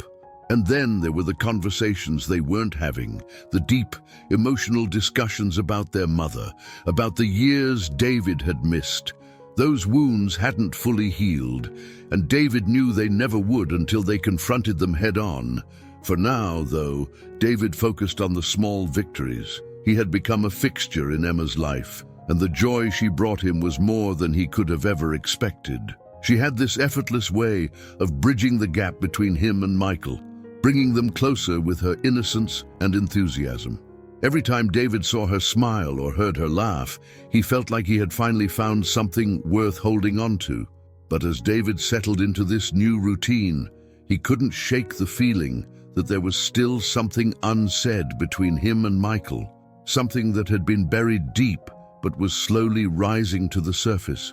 It was as if Michael was holding onto a secret, something that went beyond the years of anger and resentment, and as much as David wanted to ignore it, he knew that sooner or later it would come out. It happened one evening, after another of Emma's soccer games. Michael had invited David back to the house for dinner, and they sat around the small kitchen table, laughing over stories of Emma's antics on the field. The tension that had once filled their conversations seemed to have dissipated, replaced by a tentative sense of normalcy. It almost felt like old times. Almost. But as Emma finished her meal and excused herself to go watch TV, Michael's expression changed. The easy smile that had been on his face moments before faded, replaced by a look of quiet contemplation. David noticed the shift immediately, his own smile faltering as he sensed that something was coming. Michael cleared his throat, not meeting David's eyes. "There's something I've been meaning to tell you." David's stomach tightened. "What is it?" Michael leaned back in his chair, running a hand through his hair. He looked anxious, as if he had been holding on to something for far too long. "It's about Emma." David's heart skipped a beat, his mind racing through all the possibilities. He thought of all the things he didn't know about her, about the years he had missed. "What about her?" Michael hesitated, his fingers tapping against the edge of the table. When he finally spoke, his voice was low and filled with a heaviness that made David's chest tighten. "She's not just my daughter," Michael said quietly. She's our niece." The words hung in the air, heavy and thick with meaning. David stared at his brother, not fully comprehending what he had just heard. "Our niece," he repeated, his voice barely above a whisper. Michael nodded, his gaze finally meeting David's. "Her mother wasn't just my wife. She was our sister." David's breath caught in his throat, his mind struggling to process the words. "Our sister." The confusion on his face deepened as he tried to make sense of it all. "But we never had a sister." Michael's expression hardened, the weight of years of secrets and lies falling on his shoulders. "We did," he said softly. "But she was given up for adoption before either of us were born. Mom never told us. She only told me after she got sick." David's world tilted on its axis. He felt like the ground beneath him had shifted, like everything he thought he knew had been ripped away. What are you talking about?" His voice was shaky, disbelief swirling in his chest. Michael let out a long, weary sigh, as if he had been carrying the burden of this secret for far too long. "Her name was Sarah. Mom was young, barely out of high school when she got pregnant. She didn't tell anyone, not even Dad. She had the baby in secret and gave her up for adoption before they got married. She never spoke of it again." David's head spun with the revelation. So you're telling me that Emma's mother was our sister?" Michael nodded slowly, his expression filled with regret. "Mom didn't tell me until right before she died. She wanted me to know the truth before it was too late. And then, when Sarah found us years later, it was too late for you to know." David's mind raced as the pieces of the puzzle began to fall into place. Sarah, his sister, the sister he never knew he had found Michael and had a daughter with him. And now Emma, the little girl he had come to love so deeply, wasn't just his niece by marriage. She was his blood, his family. "Why didn't you tell me?"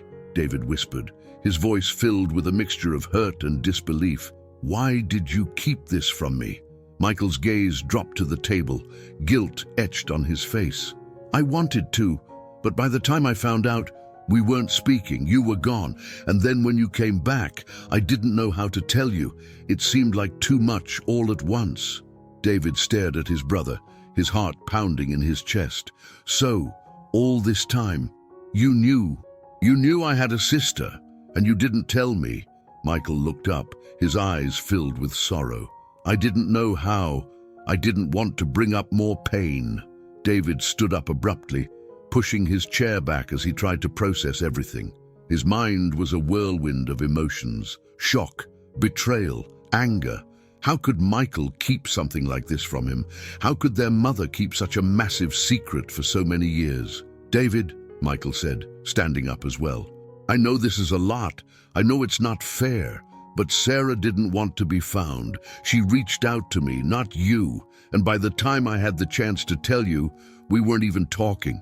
David's hands trembled as he tried to calm the storm of emotions raging inside him. And Emma, he asked, his voice barely a whisper, does she know? Michael shook his head, his expression pained. No, she just thinks Sarah was her mom and that she's gone now. I haven't told her about you being her uncle by blood. I thought it would be too confusing. David couldn't believe what he was hearing. His entire world had been turned upside down in a matter of minutes, and now he was grappling with the knowledge that the little girl he had grown to love wasn't just Michael's daughter. She was his niece, his real niece. I should have told you sooner, Michael said softly, but I didn't know how. I'm sorry. David swallowed the lump in his throat, his emotions swirling. He wanted to be angry, to lash out at Michael for keeping this from him. But he could see the regret in his brother's eyes, the weight of the burden he had carried all these years. What do we do now? David asked, his voice strained. Michael sighed, running a hand through his hair. I don't know, I thought you deserved to know the truth. David nodded slowly, trying to process the enormity of the revelation. I appreciate that. But this changes everything. Michael looked down, his shoulders sagging. Yeah, it does. For a long time, neither of them spoke. The silence between them heavy with the weight of the secrets that had been revealed. David's mind raced with the implications of what he had just learned. He had a sister he never knew. And now, she was gone, leaving behind a daughter who had no idea of the truth. Finally, David broke the silence. I need some time to think. Michael nodded, his expression understanding. Take all the time you need. David turned to leave, his heart heavy with the burden of the revelation. As he stepped outside into the cool night air, he felt the full weight of everything pressing down on him. The years of distance, the broken trust, the secrets that had been kept. He didn't know how he was going to process it all. He didn't know how he was going to face Emma now, knowing the truth about who she really was. But one thing was clear. Nothing was ever going to be the same again. The drive home felt like a blur. David's hands gripped the steering wheel tightly, his knuckles white, as his mind raced with the enormity of what he had just learned. He kept replaying Michael's words in his head, over and over, trying to make sense of the truth that had been hidden from him for so long. Sarah was our sister. Emma is your niece. The words echoed in his mind, each repetition deepening the confusion, the betrayal, the shock. He had spent weeks reconnecting with Michael and Emma, believing he was repairing a broken bond with his brother and his niece. And now, the truth of their shared bloodline added a layer of complexity that he hadn't been prepared for. As he pulled into his driveway and turned off the engine, David sat in the silence of his car, staring blankly at the dashboard. How was he supposed to process all of this? How was he supposed to move forward, knowing that his entire relationship with Emma had been built on a lie of omission? He felt a knot form in his stomach as he thought about the little girl who had so easily opened her heart to him. Emma had trusted him, welcomed him into her life with open arms. And all this time, she had no idea that the uncle she had just gotten to know was also her blood relative. She didn't know about Sarah, about the tangled web of family secrets that had shaped her life without her ever realizing it. David knew that Emma was still young, too young to understand the full complexity of the situation, but eventually she would need to know the truth. She deserved to know, and the thought of having that conversation filled David with a deep sense of dread. How do you explain something like this to an 8-year-old? How do you tell her that the story of her family is far more complicated than she ever imagined?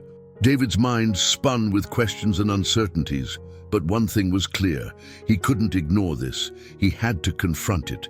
He had to talk to Michael again, really talk this time, without the guardedness, without the fear. If they were going to rebuild their family, they had to do it honestly, without secrets weighing them down. With a heavy sigh, David finally got out of the car and walked into his empty house. The spacious, luxurious rooms that had once symbolized his success now felt cold and hollow. The success he had spent so many years chasing seemed meaningless in the face of the revelations he had just learned.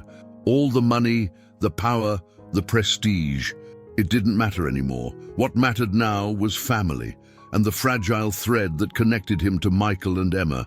The next morning, David woke early, the restless night behind him, but the weight of the previous day still heavy on his chest. He knew what he had to do. He needed to talk to Michael again. He couldn't let this fester any longer. He had to confront the truth, no matter how painful it was. David grabbed his phone and texted Michael, "Can we talk? I need to see you." The response came quickly. "Yeah, come over whenever." David felt a mixture of relief and anxiety as he headed to Michael's house. The air was crisp as he drove, and the early morning sunlight filtered through the trees, casting long shadows across the road. But even the beauty of the morning couldn't shake the tension building inside him. When he arrived at Michael's house, he was greeted by the familiar sight of Emma's bicycle leaning against the front porch, her soccer ball abandoned on the lawn. The normalcy of the scene contrasted sharply with the turmoil inside him. He took a deep breath and knocked on the door. Michael opened the door a moment later, his face unreadable. "Come in," he said quietly. David stepped inside, feeling the weight of the conversation they were about to have pressing down on him. The house felt different today, quieter, more tense. Emma was nowhere to be seen, and David assumed she was either still sleeping or out playing with friends. Michael led David into the living room, where they sat down across from each other. The silence between them was heavy, charged with the unspoken tension of everything that had come to light the night before. "I haven't been able to stop thinking about what you told me," David said, breaking the silence. His voice was steady, but the emotion behind it was clear. "About Sarah, about Emma." Michael nodded, his expression somber. "I figured." David leaned forward, his hands clasped together. "Why didn't you tell me sooner, Michael? Why keep this from me all these years?" Michael sighed, running a hand through his hair. "I wanted to tell you, David, but when Sarah came into my life, we weren't talking. You were gone. I didn't know how to reach out to you. And when Mom told me the truth about Sarah before she died, it felt like too much. I was already dealing with her illness and then losing her. It was all too much." David's chest tightened at the mention of their mother. The guilt he had carried for so long, the guilt of not being there when she needed him most, came rushing back with full force. "I wasn't there," David whispered, his voice thick with emotion. "I wasn't there for her or for you." Michael looked at him, his expression softening. "No, you weren't, but I get why you left. I was angry back then, but I get it now. You were chasing something bigger than this town, bigger than what we had." David shook his head, his throat tight. "But it wasn't worth it, Michael. None of it was worth what I lost. I missed everything." Michael's gaze flickered with understanding, and for the first time, there was a hint of empathy in his eyes. "You missed a lot," he agreed, "but you're here now. And that counts for something." David let out a shaky breath, relief flooding through him. But even with the progress they had made, there was still one question that lingered in his mind. One question that he couldn't ignore. "What about Emma?" David asked, his voice low. "Are we going to tell her?"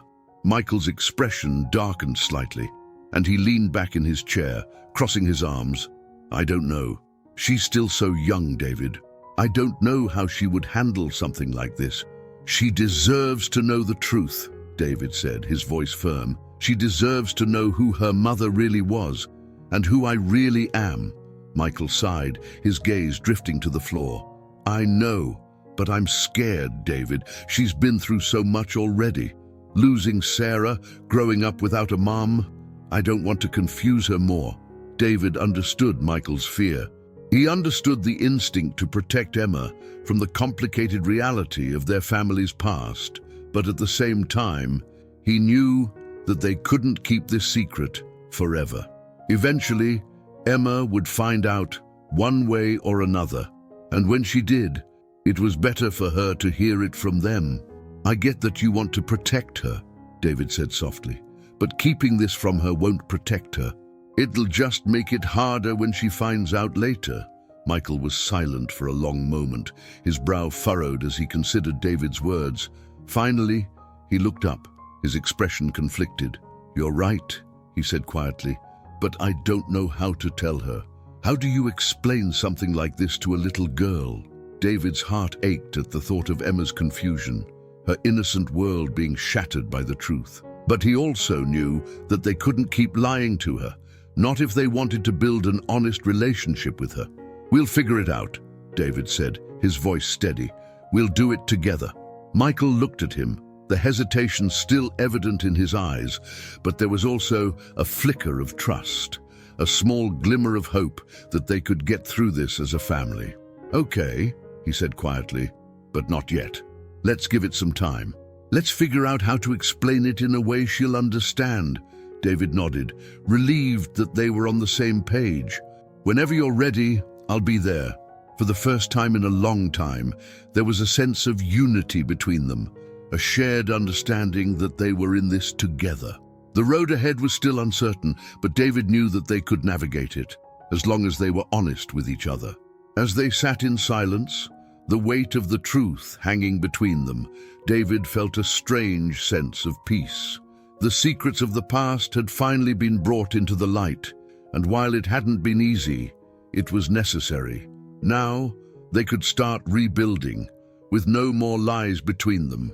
Later that evening, as David drove home, his mind was still racing with thoughts of Emma and the conversation they would eventually have to have. He had never been good at explaining complex emotions, especially to a child, but he was determined to do it right, for Emma, for Michael, and for the memory of the sister he never knew.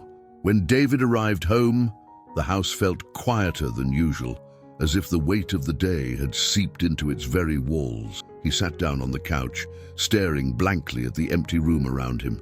The luxury, the success, the empty grandeur. It all felt so distant from what really mattered. For years, he had been running from the past, running from the guilt, running from the pain. But now it was time to stop running. It was time to face it all head on, no matter how hard it was. David picked up his phone and scrolled through the photos he had taken over the past few weeks. Photos of Emma at her soccer games, laughing by the pool, smiling up at him with that infectious joy that only children possess. She was so full of life, so full of love. And now, more than ever, David knew that he couldn't let her down. He wouldn't. The days following David and Michael's conversation about Emma were quieter, but not in an unsettling way. There was a shared understanding now, a sense that the most difficult truths had been acknowledged. Yet the weight of the revelation about Sarah still lingered over them, like a shadow waiting to settle. David and Michael didn't talk about it again immediately. There was no rush, at least that's what they told themselves. For now, the focus remained on the everyday moments, the building blocks of a life they were all still trying to reconstruct. They both knew that eventually they would have to sit Emma down and tell her the truth. But for now, they were content to wait, to enjoy the fragile peace they had begun to create. David continued to immerse himself in Emma's world, showing up for her soccer games, taking her for ice cream after school, and joining Michael for family dinners. And in those moments, things felt almost normal, the three of them together, laughing, talking, bonding. It was the family dynamic David had longed for, but hadn't realized how much he needed. But no matter how much progress they made, there was always an undercurrent of tension. David could feel it in the way Michael's eyes sometimes flicked toward him when Emma wasn't looking. It was as if Michael was still waiting for David to fail, for him to revert to the man who had walked out on his family all those years ago. And then there was Emma. She had no idea about the complex history that tied her uncle and her father together. She didn't know about Sarah, her mother, who had been David's sister. She didn't know about the years of pain and regret that had shaped the lives of the adults around her. But as innocent as she was, Emma wasn't completely oblivious. David could tell that she sensed something, even if she didn't fully understand it. There were moments when she would look up at him with those wide, curious eyes, as if she was on the verge of asking a question but didn't quite know what to say. It was during one of these moments that things began to shift. One Saturday afternoon, David decided to take Emma to a local park. It was one of those perfect fall days, with a cool breeze blowing through the trees and the scent of leaves in the air. They had just finished another one of her soccer games, and Emma, as usual, was full of energy and excitement. As they walked along the path, Emma skipped ahead, her laughter ringing out like music. David followed behind, watching her with a smile on his face. She was such a force of light in his life now, and he couldn't imagine a time when she hadn't been there. "Uncle David!" Emma called out, turning to face him with a wide grin. "Let's go on the swings!" David chuckled, jogging to catch up with her. "All right, let's do it." They reached the swings, and Emma immediately jumped onto one, kicking her legs in the air as David pushed her gently. She giggled with every swing, her laughter infectious, and for a moment, David felt like everything was right in the world. But then, as the swing slowed and Emma's giggles faded, she glanced over her shoulder at David with a curious expression. "Uncle David?" David stepped to the side of the swing, catching it as it slowed. "Yeah, Emma." She hesitated for a moment, her small hands gripping the chains of the swing tightly. "How come you never talk about my mommy?" David froze, his heart skipping a beat. He hadn't expected this. He hadn't been prepared for it. Emma looked up at him with those big, innocent eyes, waiting for an answer. "Daddy talks about her sometimes," she continued, her voice soft. "But you don't. Don't you miss her too?" David's throat tightened as he struggled to find the right words. How could he explain the truth to her? How could he tell her about the sister he never knew, about the mother she never got to grow up with? David began, his voice faltering. "I do miss her, Emma. I miss her a lot." Emma tilted her head, her eyes narrowing slightly. "Did you know her?" David swallowed hard, the weight of the question pressing down on him. He wanted to be honest with her, but he also knew that this wasn't the time. Not yet. They weren't ready to tell her everything.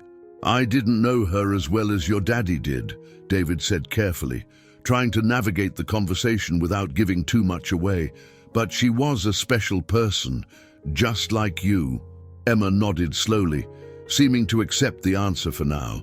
But David could see that the question had sparked something in her, a curiosity that wasn't going to go away anytime soon. "Will you tell me more about her?" Emma asked quietly, her voice filled with an innocence that broke David's heart. "I want to know what she was like." David smiled softly, kneeling down beside the swing so he was at her level. "Of course, Emma. I'll tell you everything I can." He gently pushed the swing again, and as Emma kicked her legs back and forth, her giggles returned, but David's mind was far from the moment of play. He couldn't ignore the fact that Emma was growing older, more aware. She would keep asking questions, and eventually they would have to give her answers. That night, after dropping Emma off at Michael's house, David sat alone in his car, the weight of the day pressing down on him. He thought about Emma's questions, about how much she didn't know, and how much he wished he could protect her from the complicated truth. But deep down, David knew that the truth couldn't be hidden forever. He and Michael would have to tell her soon, sooner than either of them had expected. With a heavy sigh, David pulled out his phone and texted Michael, "We need to talk about Emma. She's asking questions about Sarah." The reply came quickly, "Come over tomorrow morning. We'll figure it out." David stared at the message for a long moment before putting his phone away. The weight of what was to come settled in his chest. Tomorrow, they would have to make a decision. Tomorrow, they would have to figure out how to tell Emma the truth. The next morning, David arrived at Michael's house, feeling a mixture of apprehension and determination. He knew this conversation was inevitable, but that didn't make it any easier. Michael opened the door, his expression somber but resolved. "She's at a friend's house for the day," he said, stepping aside to let David in. "We've got time to figure this out." David nodded, stepping into the living room. The house was quiet, almost eerily so, without Emma's usual energy filling the space. They sat down at the kitchen table, both of them knowing what was coming, but unsure how to start. "She's asking about Sarah," David said after a moment, his voice low. "She's starting to notice things. She's not going to stop asking." Michael sighed, running a hand through his hair. "I know. I've been thinking about it ever since you texted me. I've always known we'd have to tell her, but I just don't know how." David leaned forward, his elbows resting on the table. "We can't keep putting it off, Michael. She deserves to know the truth." "I know," Michael said, his voice tight with emotion. "But how do we even start? How do we explain to her that the uncle she's just getting to know is also her blood relative? That her mom was someone we never even knew we had?" David could hear the pain in his brother's voice, the fear that this revelation would somehow shatter the fragile world they had built for Emma. He understood that fear because he felt it too. But he also knew that keeping the truth from her would only make things worse in the long run. "We have to be honest with her," David said softly. "We have to tell her in a way she can understand, but we can't hide this from her anymore. It's not fair to her." Michael was silent for a long moment, his brow furrowed in thought. Finally, he nodded, though his expression was still filled with uncertainty. "You're right," he said quietly, "but we need to be careful. We need to make sure we're doing this for her, not for us." David nodded in agreement. "She's the most important thing here." They sat in silence for a while, both of them grappling with the enormity of what they were about to do. It wasn't just about telling Emma the truth, it was about the impact it would have on her, on their family, on everything they had worked so hard to rebuild. You said, continue where you left off. ChatGPT said, "I don't want to hurt her," Michael said, his voice breaking the heavy silence. "She's been through so much already, losing Sarah, and now we're about to turn her world upside down with this." David leaned back in his chair, his heart heavy with the weight of the conversation. "I know, Michael, but hiding the truth isn't protecting her. It's just delaying the inevitable." Michael let out a deep sigh, nodding in reluctant agreement. "So, how do we do this? How do we explain something so complicated to a little girl?" David thought for a moment, his mind racing through all the ways this conversation could go wrong. He had spent so long trying to rebuild the trust between him and Michael, and now they were both about to enter uncharted territory. The one thing they had to do, he realized, was to keep it simple. Emma was only 8. She didn't need the full, messy history all at once. "We keep it simple," David said finally. "We don't have to tell her everything right away. We start by telling her the truth about Sarah, that she was our sister, her mother, and that we didn't know about her until after she was gone." Michael frowned, rubbing the back of his neck. "But won't she ask why we didn't know about Sarah, or why we never mentioned her before?" David nodded. "She probably will. And we'll tell her that it was complicated, that Sarah was given up for adoption before we were born, and we didn't find out about her until later. We don't have to get into all the details right away. We just need to help her understand that the family she thought she had is a little bigger than she realized." Michael's expression softened, but there was still a flicker of doubt in his eyes. "And what about you? About how you're not just her uncle, but her real uncle?" David swallowed hard, the reality of that truth hitting him all over again. It was one thing to know that Emma was his blood relative. It was another to say it out loud, to tell her that their bond was more than what she had been told. "We'll tell her that I'm her uncle by blood," David said, his voice steady despite the turmoil inside him. "But that part we'll be gentle about. She's already accepted me as her uncle, so maybe it won't be as hard for her to process. She just needs to know that we're family in more ways than one." Michael nodded slowly, though his expression was still filled with unease. "All right," he said quietly. "But I'm going to need you there when we tell her. I don't want to do this alone." David reached across the table, placing a hand on Michael's shoulder. "I'm not going anywhere, Michael. We'll do this together." The next day, David arrived at Michael's house early in the afternoon. He had barely slept the night before, his mind consumed with the upcoming conversation. The weight of what they were about to do sat heavy on his chest, but he knew it was necessary. Emma needed to know the truth, and delaying it any longer would only make things harder in the long run. Michael greeted him at the door, his face pale and tense. David could tell that his brother had been just as anxious as he was, but there was a quiet determination in his eyes. They were doing this for Emma, and that was all that mattered. "She's in the living room," Michael said, stepping aside to let David in. "She doesn't know anything yet. I figured we'd sit her down together." David nodded, feeling a lump form in his throat. "Let's get this over with." They walked into the living room, where Emma was curled up on the couch, watching one of her favorite cartoons. She looked up when they entered, her face lighting up with a wide smile. "Uncle David!" she exclaimed, jumping up and running over to him. "Are you staying for dinner?" David forced a smile, bending down to hug her. "Maybe," he said softly.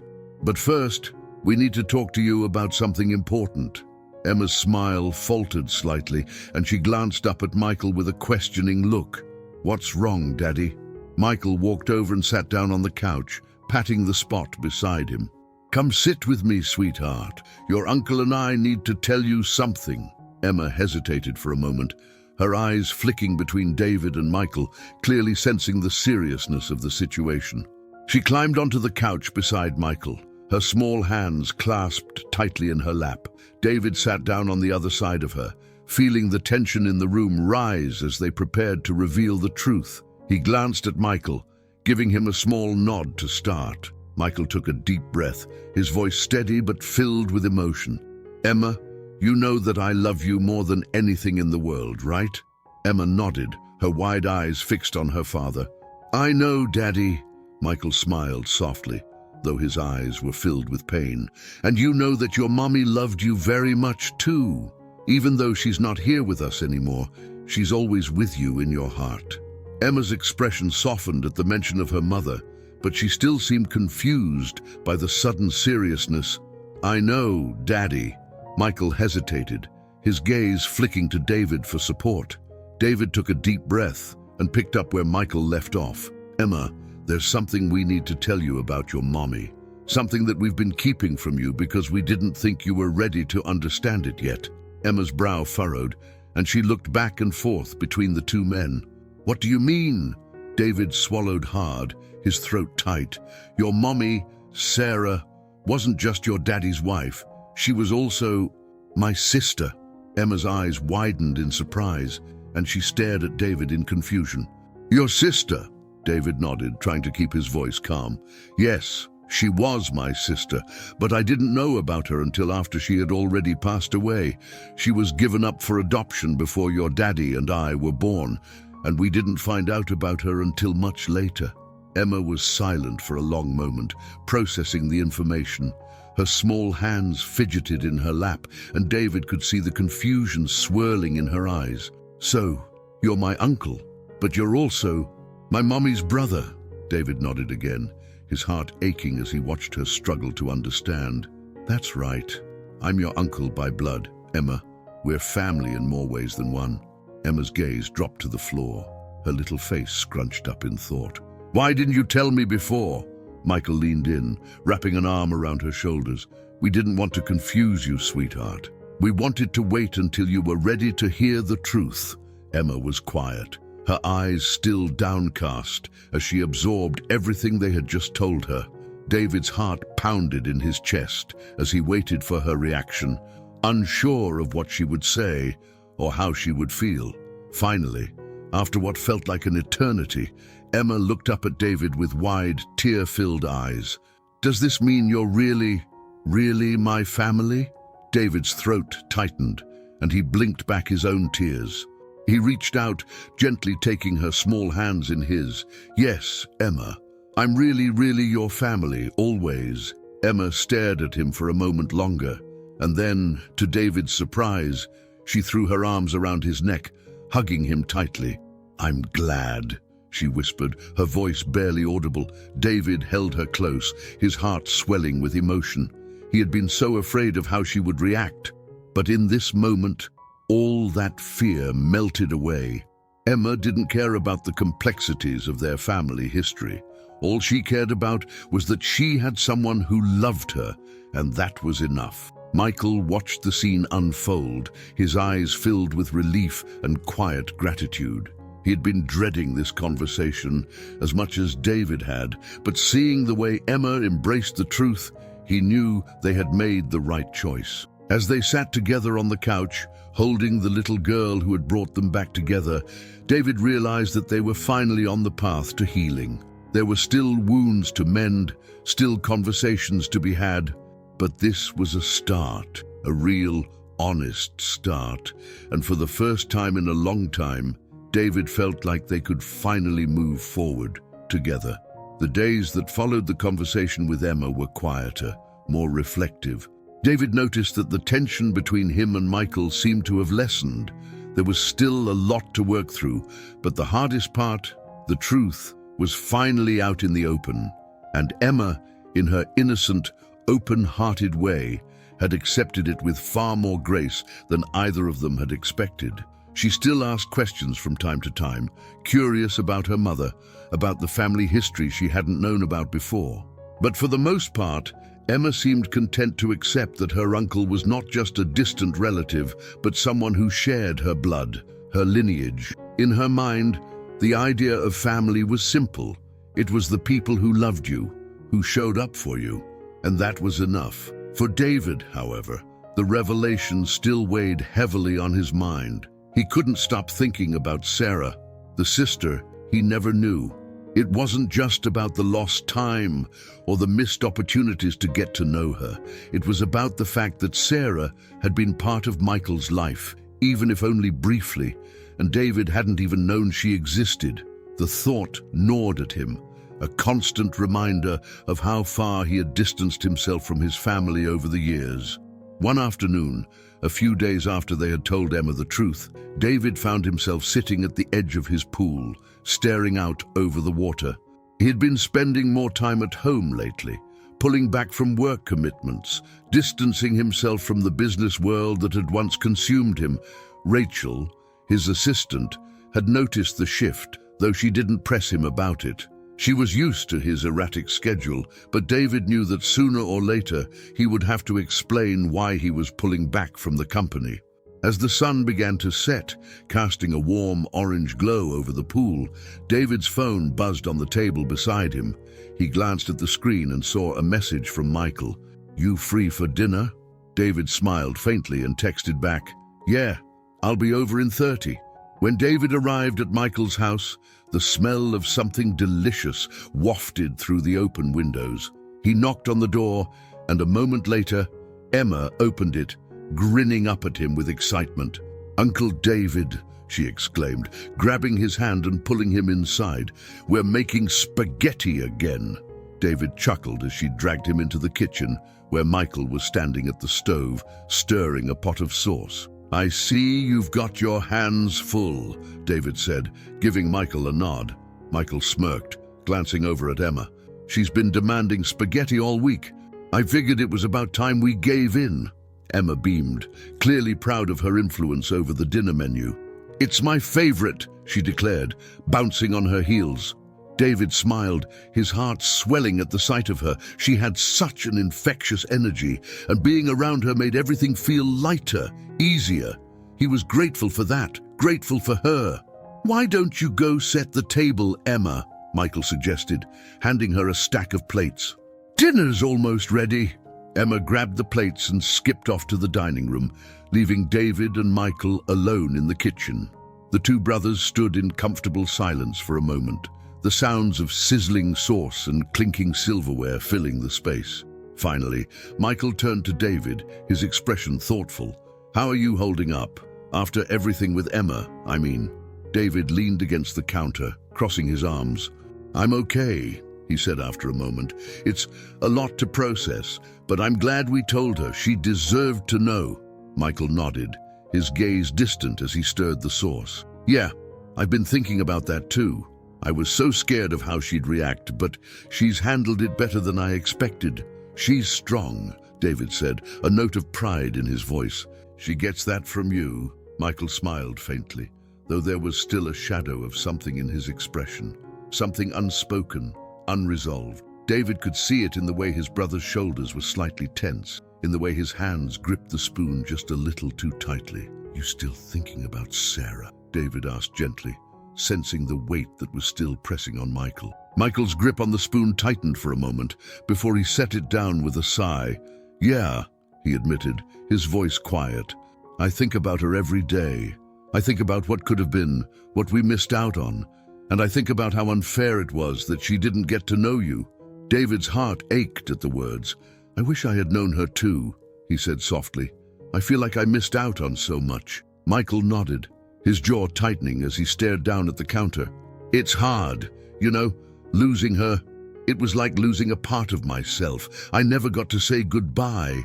David swallowed hard, the pain in his brother's voice hitting him like a punch to the gut. "I'm sorry, Michael. I wish I could have been there for you. I wish I could have been there for both of you." Michael shook his head, his expression softening.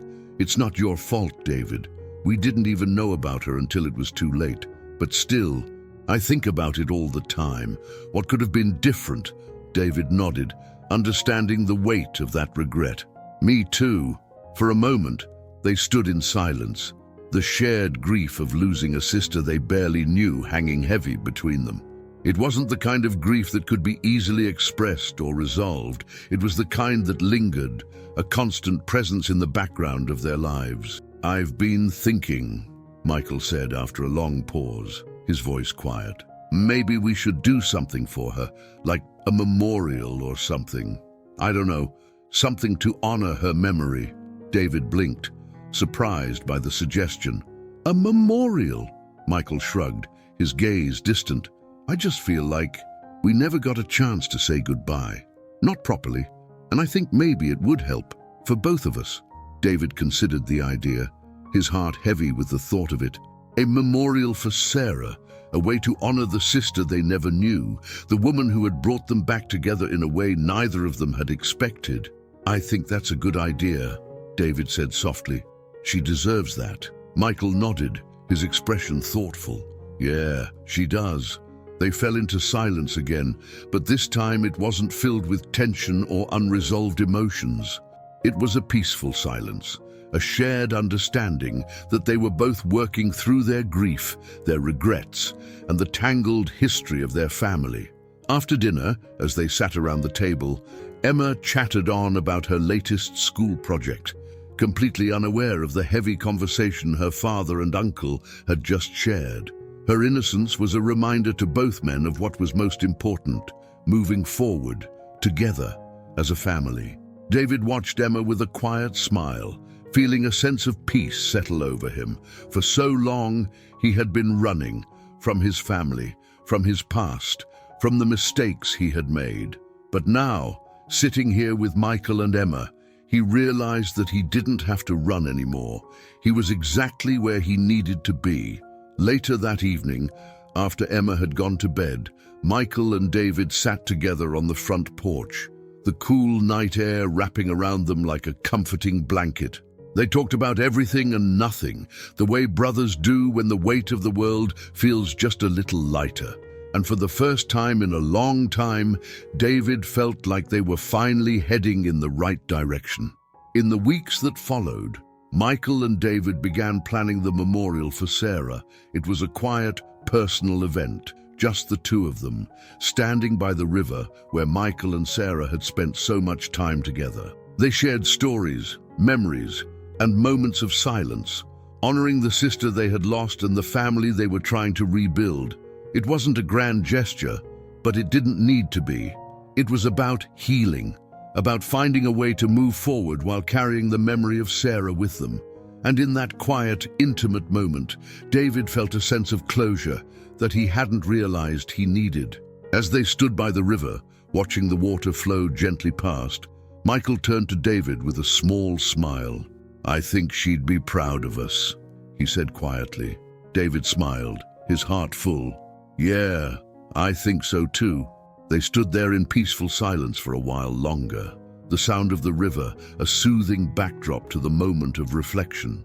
And for the first time in years, David felt like he was no longer running. He was exactly where he belonged. The quiet peace that had settled over David's life following Sarah's memorial was something he hadn't expected to last. For weeks, he had reveled in the new sense of stability, the routine of being there for Emma, the shared moments with Michael, the slowly rebuilding trust between them. It all felt fragile but real. David had grown accustomed to the quiet rhythm of family life, where the complications of his past didn't feel as pressing as they once had. But life, David knew all too well, rarely followed the path of least resistance. One Thursday morning, David was sitting at his kitchen table, sipping his coffee and scrolling through emails. It was a rare, quiet moment before the day began, and he was planning to meet Michael and Emma later that afternoon for one of Emma's soccer practices. His phone buzzed with a text, interrupting his peaceful routine. The message was from Rachel, his assistant. "There's someone here asking to see you. She says it's urgent. Should I send her away?" David frowned, surprised. He wasn't expecting anyone, and Rachel knew not to disturb him on personal days. He quickly typed back, "Who is it?" Rachel's reply came moments later. She says her name is Lindsay, claims it's personal. The name hit David like a brick. Lindsay. It had been years since he'd last heard that name. A whirlwind from a different time in his life, from a chapter he had thought was firmly closed. He hadn't seen or spoken to her in nearly a decade, since the days when he was at the height of his success, and relationships were just another complication he didn't have time for. David stared at the screen, his mind racing with questions. What could she possibly want after all this time? And why now? Without thinking too much about it, he typed back, "I'll be there in 10 minutes. He stood up, grabbed his keys, and headed out the door, his mind buzzing with the unexpected arrival. As he drove to the office, memories of Lindsay flooded back. Memories he had pushed to the back of his mind for years. They had met at one of his company's early events, back when he was young and hungry for success. Lindsay had been smart, ambitious, and completely unafraid to challenge him. They had connected instantly, but it was a brief, intense relationship that ended just as quickly as it had begun. David had moved on, buried himself in work, and eventually lost touch with her entirely. Now, all these years later, she was back, and David had no idea why. When he arrived at the office, Rachel was waiting for him at the reception desk. She gave him a knowing look as he stepped out of the elevator, her expression unreadable. "She's waiting in the conference room," Rachel said quietly. "She wouldn't say what this was about, just that she needed to see you." David nodded, his stomach tight with anxiety. "Thanks, Rachel." He made his way to the conference room, each step heavier than the last. As he opened the door, he saw her immediately. Lindsay, sitting at the long table, looking almost exactly the same as he remembered. Her auburn hair was shorter now, and there was a weariness in her eyes that hadn't been there before. But she still had that same confident presence that had always drawn him in. "Lindsay," David said, closing the door behind him. "I wasn't expecting to see you." Lindsay looked up, her eyes locking onto his. "Shh, David," she said softly. "It's been a long time."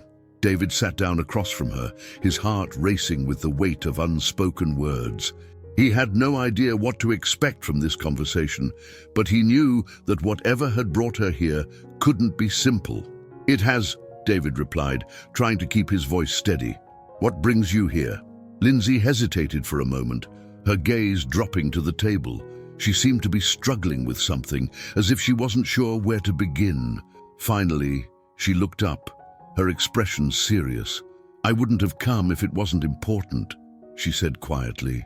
"There's something you need to know." David frowned, his anxiety deepening.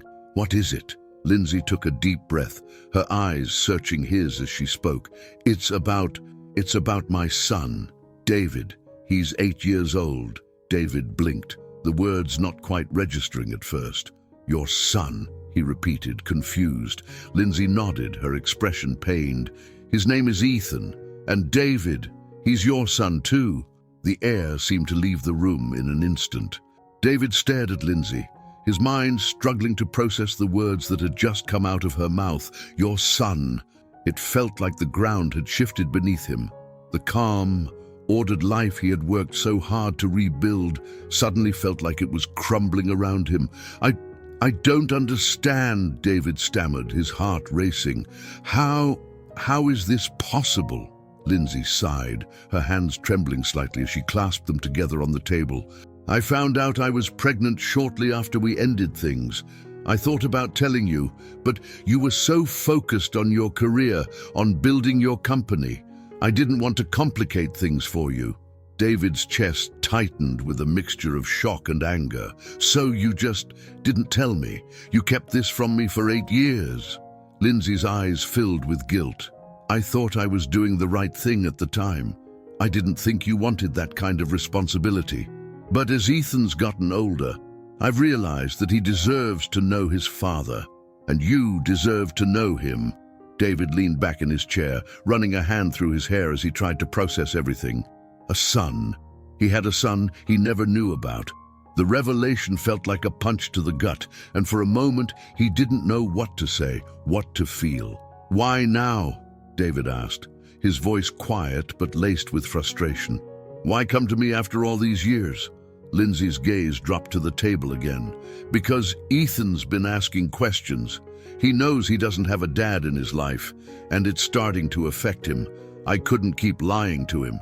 He deserves to know the truth, David. David's mind raced with 1,000 questions. He had spent the past few months trying to rebuild his relationship with Michael and Emma, trying to create a new life for himself. And now, out of nowhere, this bombshell had dropped into his lap. I don't know what to say, David admitted, his voice strained. I never wanted this to happen. I never knew. Lindsay nodded, her expression filled with regret. I know, and I'm sorry, David. I should have told you sooner.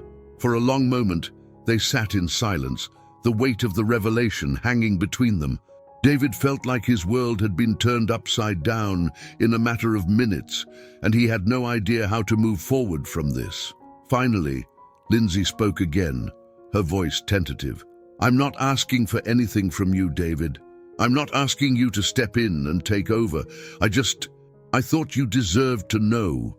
David nodded slowly, his mind still reeling. I need time to think, he said quietly. This is a lot. Lindsay stood up, her expression understanding. I get that. Take all the time you need. I just wanted to do what was right. David watched as she walked to the door, his heart heavy with the weight of everything she had just told him.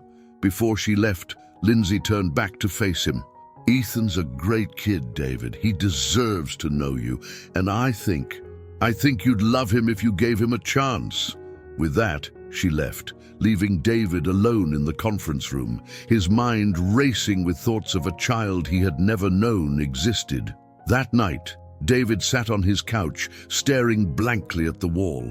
His mind was still spinning from the revelation, and he couldn't seem to make sense of it. He had spent so much time trying to rebuild his relationship with Michael and Emma, trying to make up for the years he had lost with them. And now, there was another piece of his life that had been hidden from him, another family connection he hadn't known about. He had a son, an 8-year-old boy named Ethan. The thought was overwhelming, and David wasn't sure how to process it. What did this mean for him, for his relationship with Michael and Emma? How could he suddenly step into the role of a father when he hadn't even known the child existed? David leaned forward, resting his head in his hands as the weight of it all pressed down on him. He had spent so long running from his past, from the mistakes he had made, and now it felt like the past was catching up with him in ways he hadn't anticipated. He didn't know what to do. He didn't know how to move forward from this. But one thing was clear. His life would never be the same again. The revelation that David had a son weighed on him like an anchor. Every moment of his day was consumed by the thought of Ethan.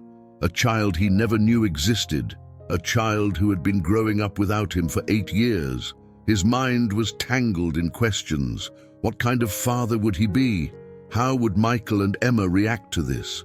Would Ethan even want him in his life? For days, David avoided telling anyone about the conversation with Lindsay.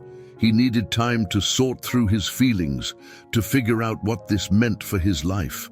But even as he tried to process everything, he knew that he couldn't keep this from Michael and Emma. They had to know, especially after everything they had been through together. It wasn't just about him anymore. It was about his family and how this new reality would impact them all. By the end of the week, David knew he couldn't delay the inevitable any longer. He had to tell Michael. That evening, David drove to Michael's house, his stomach twisted with anxiety. He had been dreading this conversation, knowing that it would disrupt the fragile peace they had worked so hard to rebuild. But he also knew that honesty was the only way forward. Michael deserved to know the truth, just like Emma had. When he arrived, Michael was in the backyard, grilling dinner while Emma played with the family dog. The smell of barbecue filled the air, a comforting reminder of the simple moments they had shared over the past few months. "Hey, David!" Michael called out, waving him over as David stepped out of the car. "You hungry? We've got plenty." David forced a smile as he walked toward them, but his heart felt heavy. "Thanks, but I'm not really here for dinner." Michael frowned, picking up on the seriousness in David's tone. "Everything all right?" David glanced at Emma, who was giggling as the dog chased a ball across the yard. She was so happy, so carefree, and for a moment David considered putting off the conversation for another day, but he knew he couldn't. "Can we talk?" David asked quietly. "In private?" Michael's expression shifted from confusion to concern. He nodded, setting down the tongs and leading David inside, away from Emma's playful laughter. They sat down at the kitchen table, and David felt a familiar tightness in his chest, the same feeling he'd had when they had told Emma the truth about Sarah. This was a different kind of conversation, but the stakes felt just as high. Michael looked at him, his eyes filled with quiet worry. "What's going on, David? You're acting strange." David took a deep breath, steadying himself before he spoke. "There's something I need to tell you, something that I just found out, and I don't know how to handle it." Michael's brow furrowed. "Okay, what is it?" David stared down at the table, his hands clenched into fists. The words were hard to say, but he knew there was no turning back now. "A few days ago, someone from my past showed up. Her name is Lindsay. I knew her years ago, back when I was building my company." Michael nodded slowly, waiting for David to continue. "She told me something that I didn't expect," David said, his voice barely above a whisper. "She has a son, an 8-year-old boy, and Michael, he's mine." Michael's eyes widened in shock, his mouth opening slightly as if he couldn't quite believe what he was hearing. "You have a son?" he repeated, his voice laced with disbelief. David nodded, feeling the weight of the truth settle over him. "I didn't know about him. Lindsay never told me she was pregnant, but now she says Ethan, that's his name, has been asking questions about his dad, and she wants me to be a part of his life." Michael stared at David for a long moment, his expression unreadable. David could see the storm of emotions flickering in his brother's eyes: shock, confusion, and something else, something deeper. "I don't know what to do," David admitted, his voice trembling. "I've spent all this time trying to rebuild my relationship with you and Emma, and now this changes everything." Michael leaned back in his chair, running a hand through his hair. "David, I don't even know what to say. You have a son, and you never knew." David nodded. "I had no idea. Lindsay kept it from me because she thought I didn't want the responsibility. And now, after all these years, she's come back and dropped this bombshell on me." Michael was silent for a long moment, his gaze distant as he processed the news. David could see the wheels turning in his brother's mind, the way he was trying to make sense of everything. "Does Emma know?" Michael asked finally, his voice quieter now. "No," David said quickly. "I haven't told her yet. I wanted to talk to you first." Michael let out a long breath, leaning forward with his elbows on the table. This is a lot to take in, David. I mean, we've been through so much already, and now this. How do you even begin to introduce him into your life, into our lives? David shook his head, his hands trembling slightly as he rested them on the table. I don't know. I have no idea how to handle this, but I can't ignore it. I can't pretend like he doesn't exist. Michael nodded slowly, his expression softening. No, you can't. But you need to think about how this will affect everything else. You've been building something with Emma and me, and now you're going to have to find a way to balance that with this new responsibility. David felt the weight of his brother's words, the unspoken warning that lay beneath them. He had worked so hard to reconnect with Michael and Emma, to be part of their lives again. And now, the arrival of Ethan threatened to upend everything. I don't want to lose what we've built, David said softly, his voice thick with emotion. But I also can't turn my back on my son. Michael's gaze softened, and he reached across the table, placing a hand on David's arm. You're not going to lose us, David, but you're right. You can't walk away from this. You have to figure out how to be there for Ethan too. David looked up at his brother, gratitude swelling in his chest. Michael had every reason to be angry, to resent this new complication in their lives, but instead, he was offering understanding, a reminder that they were family, no matter how complicated things became. I don't even know where to start, David admitted. I've never been a father. I don't know how to be one. Michael smiled faintly. No one does at first, but you'll figure it out, and you won't be doing it alone. David felt a lump form in his throat, the emotion of the moment overwhelming him. Thanks, Michael. I don't know what I'd do without you. Michael squeezed his arm before pulling back, his expression serious again. You'll have to tell Emma soon. She's not going to understand why things are different unless you're honest with her. David nodded, the weight of that conversation pressing down on him. I know. I'll tell her. A few days later, David sat down with Emma to have the conversation he had been dreading. She had been talking about school, telling him about a new friend she had made, completely unaware of the serious discussion that was about to unfold. Emma, David said softly, interrupting her story. There's something I need to talk to you about, something important. Emma looked up at him, her eyes wide with curiosity. What is it, Uncle David? David took a deep breath, trying to find the right words. Do you remember when we talked about your mom and how sometimes there are things that are hard to understand about family? Emma nodded slowly, her expression growing more serious. Well, there's something else I need to tell you, David continued, his heart pounding. You know how much I love you, right? And how I'm always going to be here for you. Emma nodded again, her brow furrowed in confusion. Yeah, I know. David swallowed hard, his throat tight. There's someone else I've just found out about, someone I didn't know existed before. I have a son, Emma. His name is Ethan. He's about your age. Emma's eyes widened in surprise, and she stared at David, clearly trying to process what he had just said. You have a son, she repeated, her voice small. David nodded, his heart aching at the uncertainty in her voice.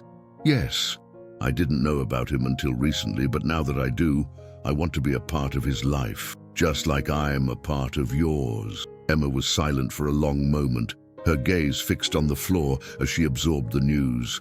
David could see the confusion in her eyes, the way her mind was trying to make sense of this new reality. Does that mean you won't have time for me anymore? She asked quietly, her voice trembling with fear. David's heart shattered at the question. He knelt down in front of her, taking her small hands in his. No, Emma, I will always have time for you. You're my niece, and I love you more than anything. Ethan doesn't change that. You're still just as important to me. Emma stared at him for a moment, her eyes filling with tears. Promise. David smiled softly, pulling her into a tight hug. I promise. You'll always be my Emma. Later that evening, after Emma had gone to bed, David sat alone in the living room, reflecting on everything that had happened. Telling Emma the truth had been hard, but she had accepted it in her own way, just as she had accepted the truth about Sarah. She was strong, stronger than David had ever given her credit for. But now he had to face the next step, meeting Ethan. It was a reality that still felt surreal to him, but one he knew he couldn't avoid. He was a father now, and no matter how unprepared he felt, he knew he had to step up. He had to be there for Ethan, just as he had promised to be there for Emma. No more running, no more hiding. It was time to face his new reality, one day at a time. The day David had been dreading finally arrived. It had been a week since Lindsay had come back into his life and revealed the existence of his son, Ethan. During that time, David had tried to prepare himself mentally for the inevitable meeting, but nothing seemed to settle the nerves that gnawed at him. No matter how many times he thought through what he would say or how he would act, there was no escaping the weight of this moment. He was about to meet the child he hadn't known existed for 8 years. Lindsay had been understanding, giving David space to process everything. They had exchanged a few texts, but David hadn't rushed into setting up the meeting. He needed time to wrap his head around the reality of being a father, time to figure out how this would fit into his already complicated life. But now, the time for thinking was over. David had agreed to meet Ethan at a park near Lindsay's house. It was a neutral setting, somewhere familiar to Ethan, but less overwhelming than David's large, empty mansion. Lindsay had reassured him that Ethan was excited to meet him, but that only added to David's anxiety. How could he live up to this child's expectations? How could he be a father when he had spent years not even knowing he had a son? As David drove to the park, his heart pounded in his chest. The late afternoon sun filtered through the trees, casting long shadows on the road ahead, but David barely noticed the beauty of the day. His thoughts were consumed by the meeting that was about to happen.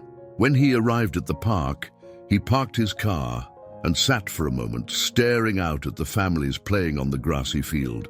Children laughed and chased each other. Parents watched from benches or picnicked nearby. It all seemed so normal, so simple, and yet for David, it felt like he was about to step into a world he didn't quite belong in. After a few deep breaths, he finally got out of the car and made his way toward the playground area where Lindsay had said they would be. His hands were sweating and his stomach churned with nervous energy. He scanned the park, looking for any sign of them, and then, near the swings, he saw them. Lindsay stood next to a young boy with tousled brown hair who was climbing onto one of the swings. David's breath caught in his throat as he took in the sight of Ethan. He looked so much like him, there was no denying it. The resemblance was uncanny, even from a distance. Lindsay spotted David first, and she waved him over with a small, encouraging smile. David swallowed hard and forced his legs to move, each step feeling heavier than the last as he made his way toward them. When he reached the swings, Lindsay stepped forward, her voice soft but filled with warmth. "David, this is Ethan."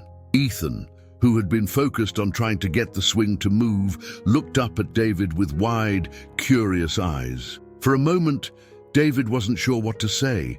All the words he had rehearsed in his mind disappeared, leaving him standing there, feeling completely unprepared for the enormity of the situation.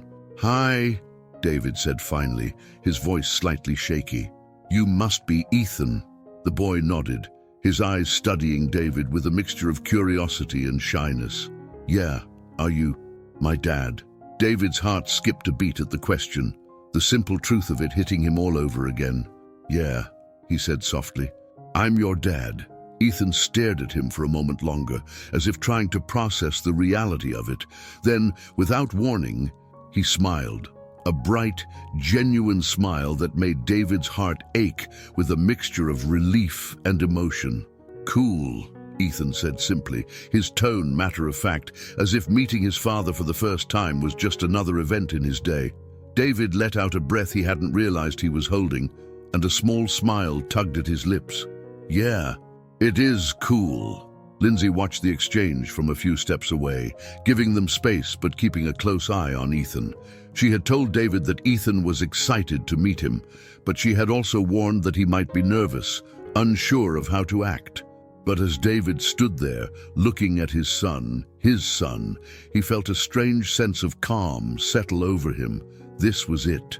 This was real. "Do you want to push me?" Ethan asked, gesturing to the swing.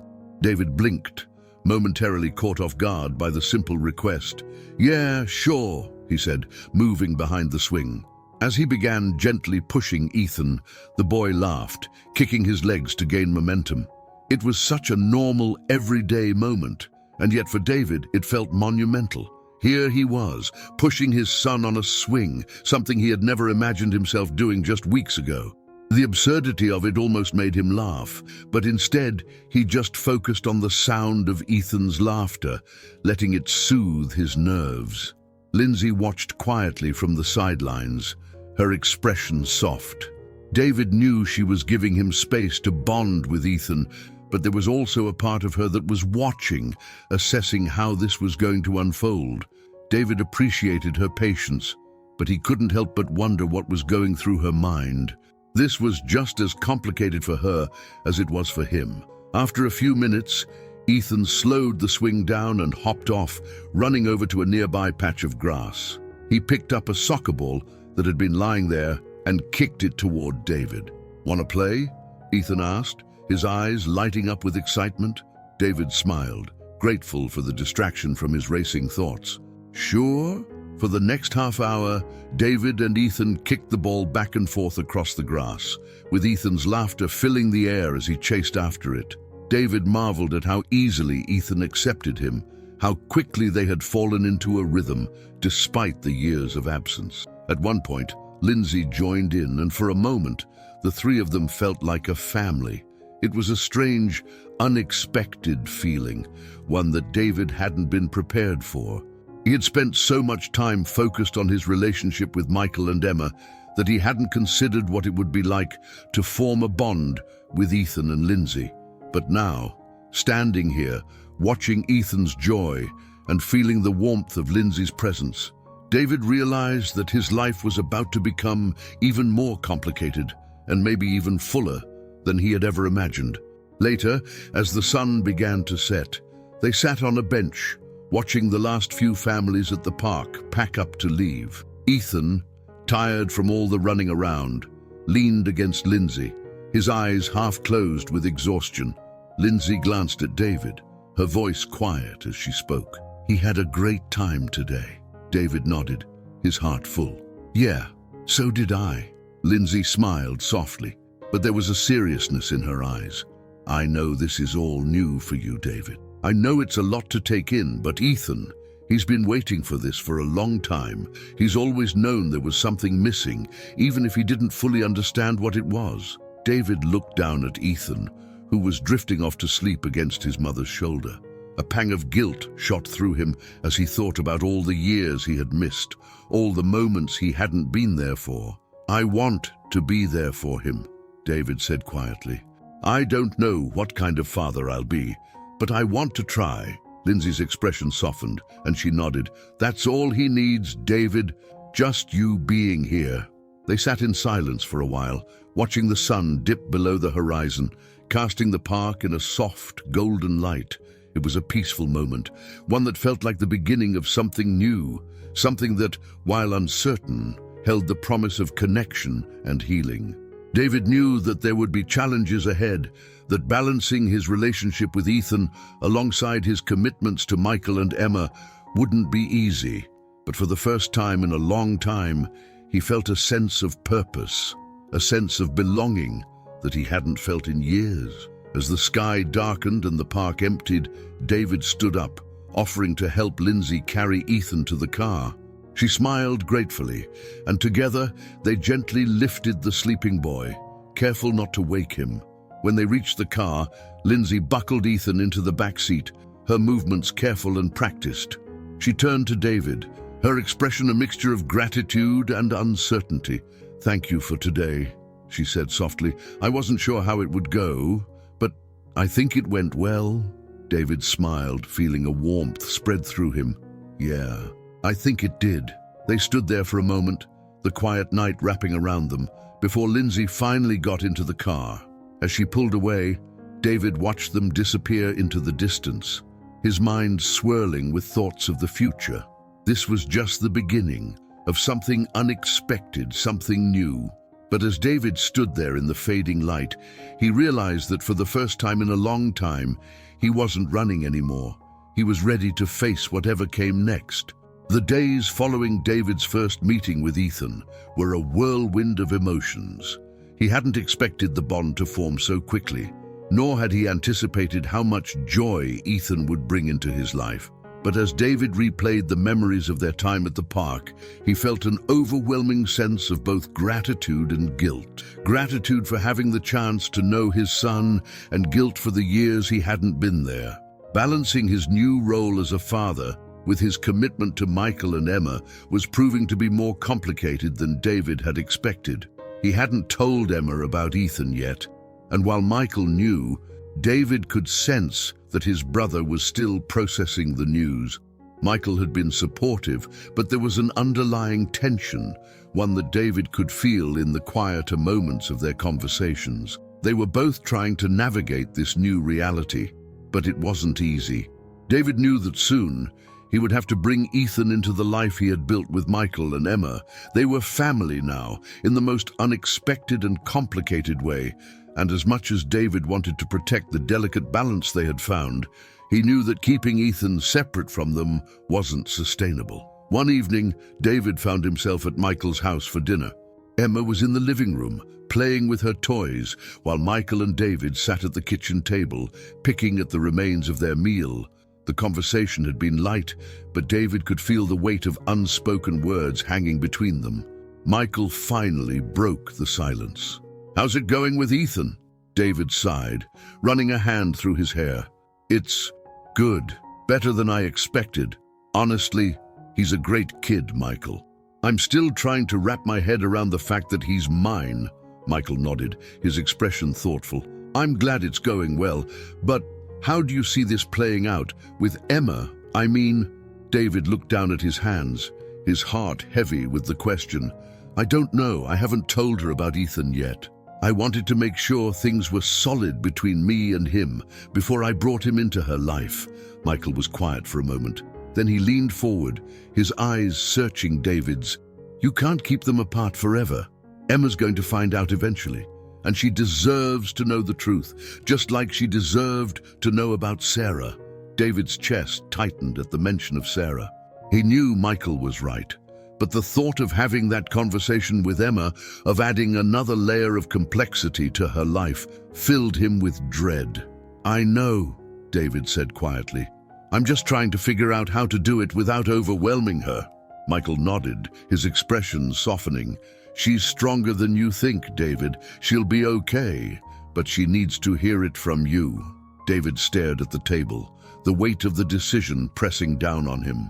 He had worked so hard to rebuild his relationship with Emma, to be a part of her life again, and now he was about to introduce something new, something that could change everything. Maybe we could all meet," David suggested hesitantly.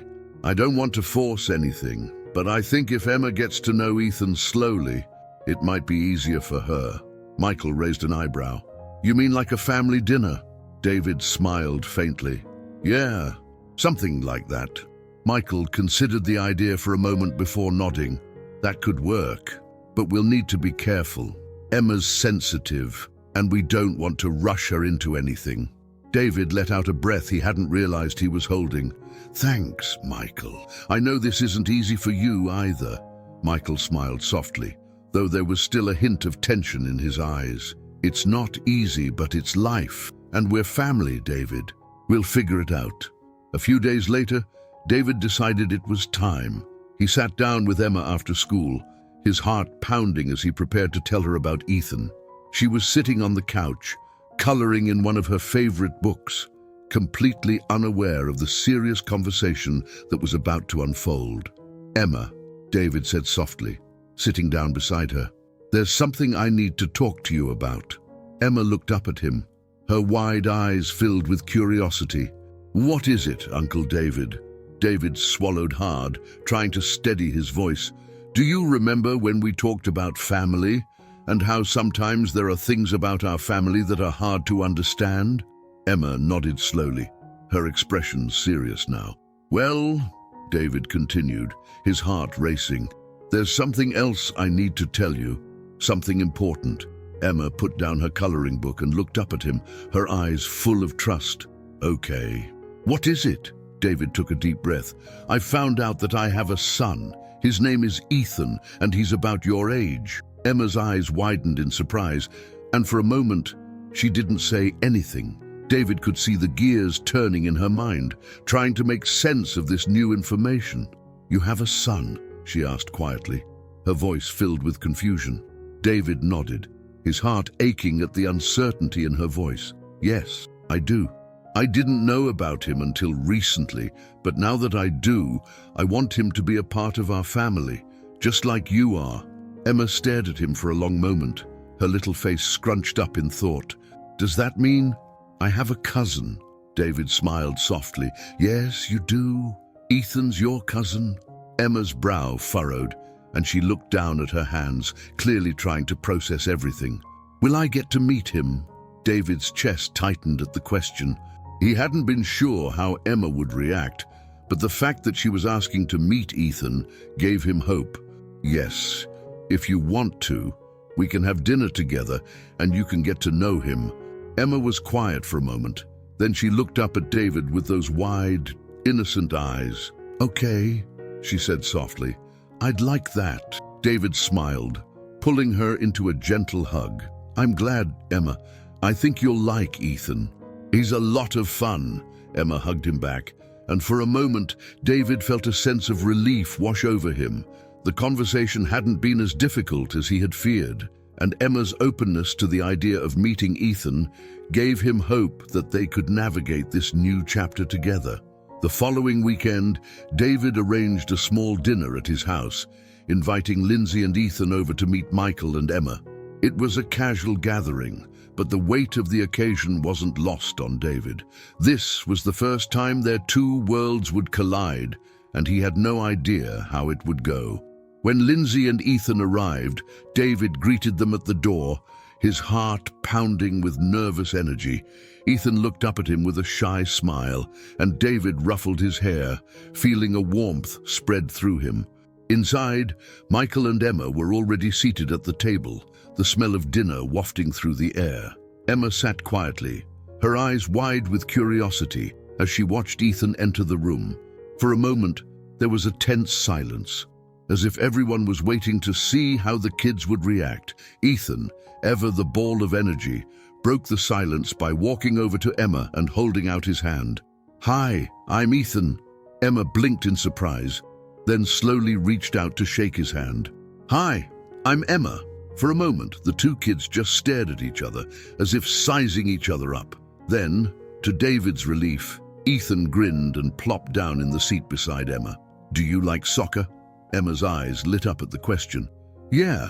Do you play?" Ethan nodded enthusiastically. "I love it. I've been playing since I was little." Emma smiled, and just like that, the tension seemed to melt away. The two kids began chatting excitedly about soccer, their voices filling the room with the easy laughter of childhood. David exchanged a relieved glance with Michael, who smiled faintly, his eyes filled with understanding. It wasn't perfect, but it was a start. As the evening wore on, the conversation flowed more naturally. Lindsay and Michael chatted quietly, finding common ground in their shared role as parents, while David watched the kids, marveling at how easily they had connected. For the first time in weeks, David felt a sense of peace settle over him. The complicated web of relationships that had formed around him was still fragile, but tonight had proven that they could make it work. They could be a family, however unconventional that family might be. Later that night, after Lindsay and Ethan had left and Emma had gone to bed, Michael and David sat on the porch, sipping beers and watching the stars. The silence between them was comfortable, filled with the quiet understanding that they were both navigating uncharted territory. "You did good today," Michael said after a while, his voice quiet but filled with approval. David smiled, feeling a warmth spread through him. "Thanks. I wasn't sure how it would go, but I think it went well," Michael nodded, taking a sip of his beer. "It's not going to be easy, David, but you're doing the right thing for Ethan and for Emma." David looked up at the stars, the weight of the day settling on him. He knew there were still challenges ahead, still conversations to be had and relationships to be built. But tonight, for the first time in a long time, he felt like he was on the right path. "I hope so," David said quietly. "I just want to get this right." Michael smiled softly, his eyes reflecting the same quiet determination. "You will. Just take it one day at a time." David nodded, feeling a sense of peace he hadn't known in years. One day at a time, that was all he could do. The days following the dinner felt like a turning point for David. The once tenuous and fragile connections between Ethan, Emma, and the rest of the family were slowly beginning to solidify. It wasn't perfect. There were moments of awkwardness, questions that hung in the air unanswered, but it was progress. And for the first time in years, David felt like he was truly building something meaningful, something lasting. Emma, ever curious and eager to learn, had taken to Ethan much faster than David had expected. The two children, despite being from different worlds, shared an unspoken bond that seemed to grow with every passing day. They played soccer together in the backyard, shared stories about school, and quickly fell into the easy rhythm of childhood friendship. Watching them together filled David with a sense of hope and relief. Hope that maybe, just maybe, the family he had always longed for was finally taking shape, but the challenges weren't over. David knew that the complexities of his relationships with Michael, Lindsay, and even Ethan would require careful navigation. There were still conversations to be had, still emotions to process. Most of all, there was the question of how he could truly be the father Ethan needed while also being present for Emma. One afternoon, a few weeks after the dinner, David found himself standing in his backyard, watching as Ethan and Emma chased each other around the garden. Their laughter echoed through the air, and for a moment, everything felt right. The sun was shining, the air was warm, and the children's joy was infectious. As he watched them play, Lindsay stepped outside, joining him by the edge of the yard. She smiled as she watched the children, but there was a quiet thoughtfulness in her expression. "They're getting along really well," Lindsay said softly, her voice warm but tinged with the same uncertainty that had been lingering between them since the day they reconnected. David nodded, his eyes never leaving the children. "Yeah, better than I could have hoped." Lindsay sighed, folding her arms as she looked up at him.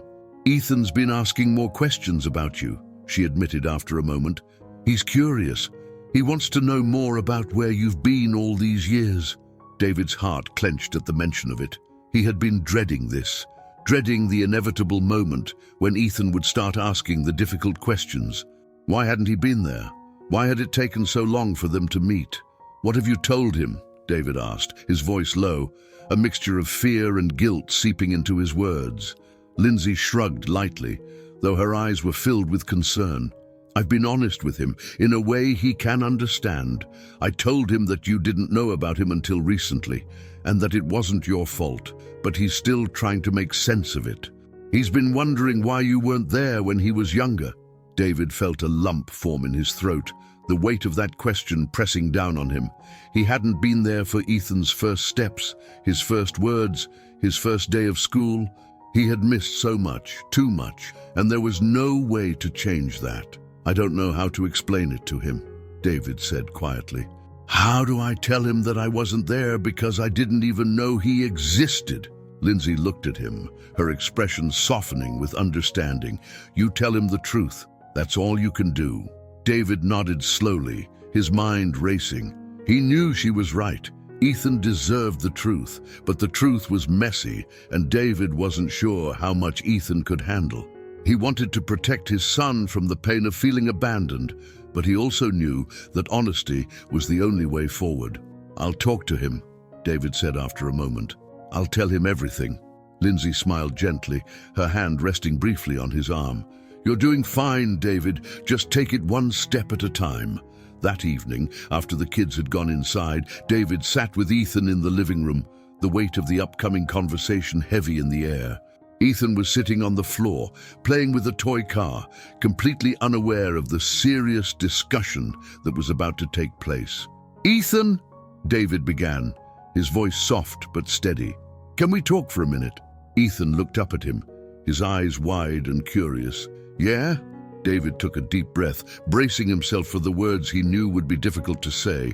"I know you've been wondering why I wasn't there when you were little, and I think it's time we talked about that."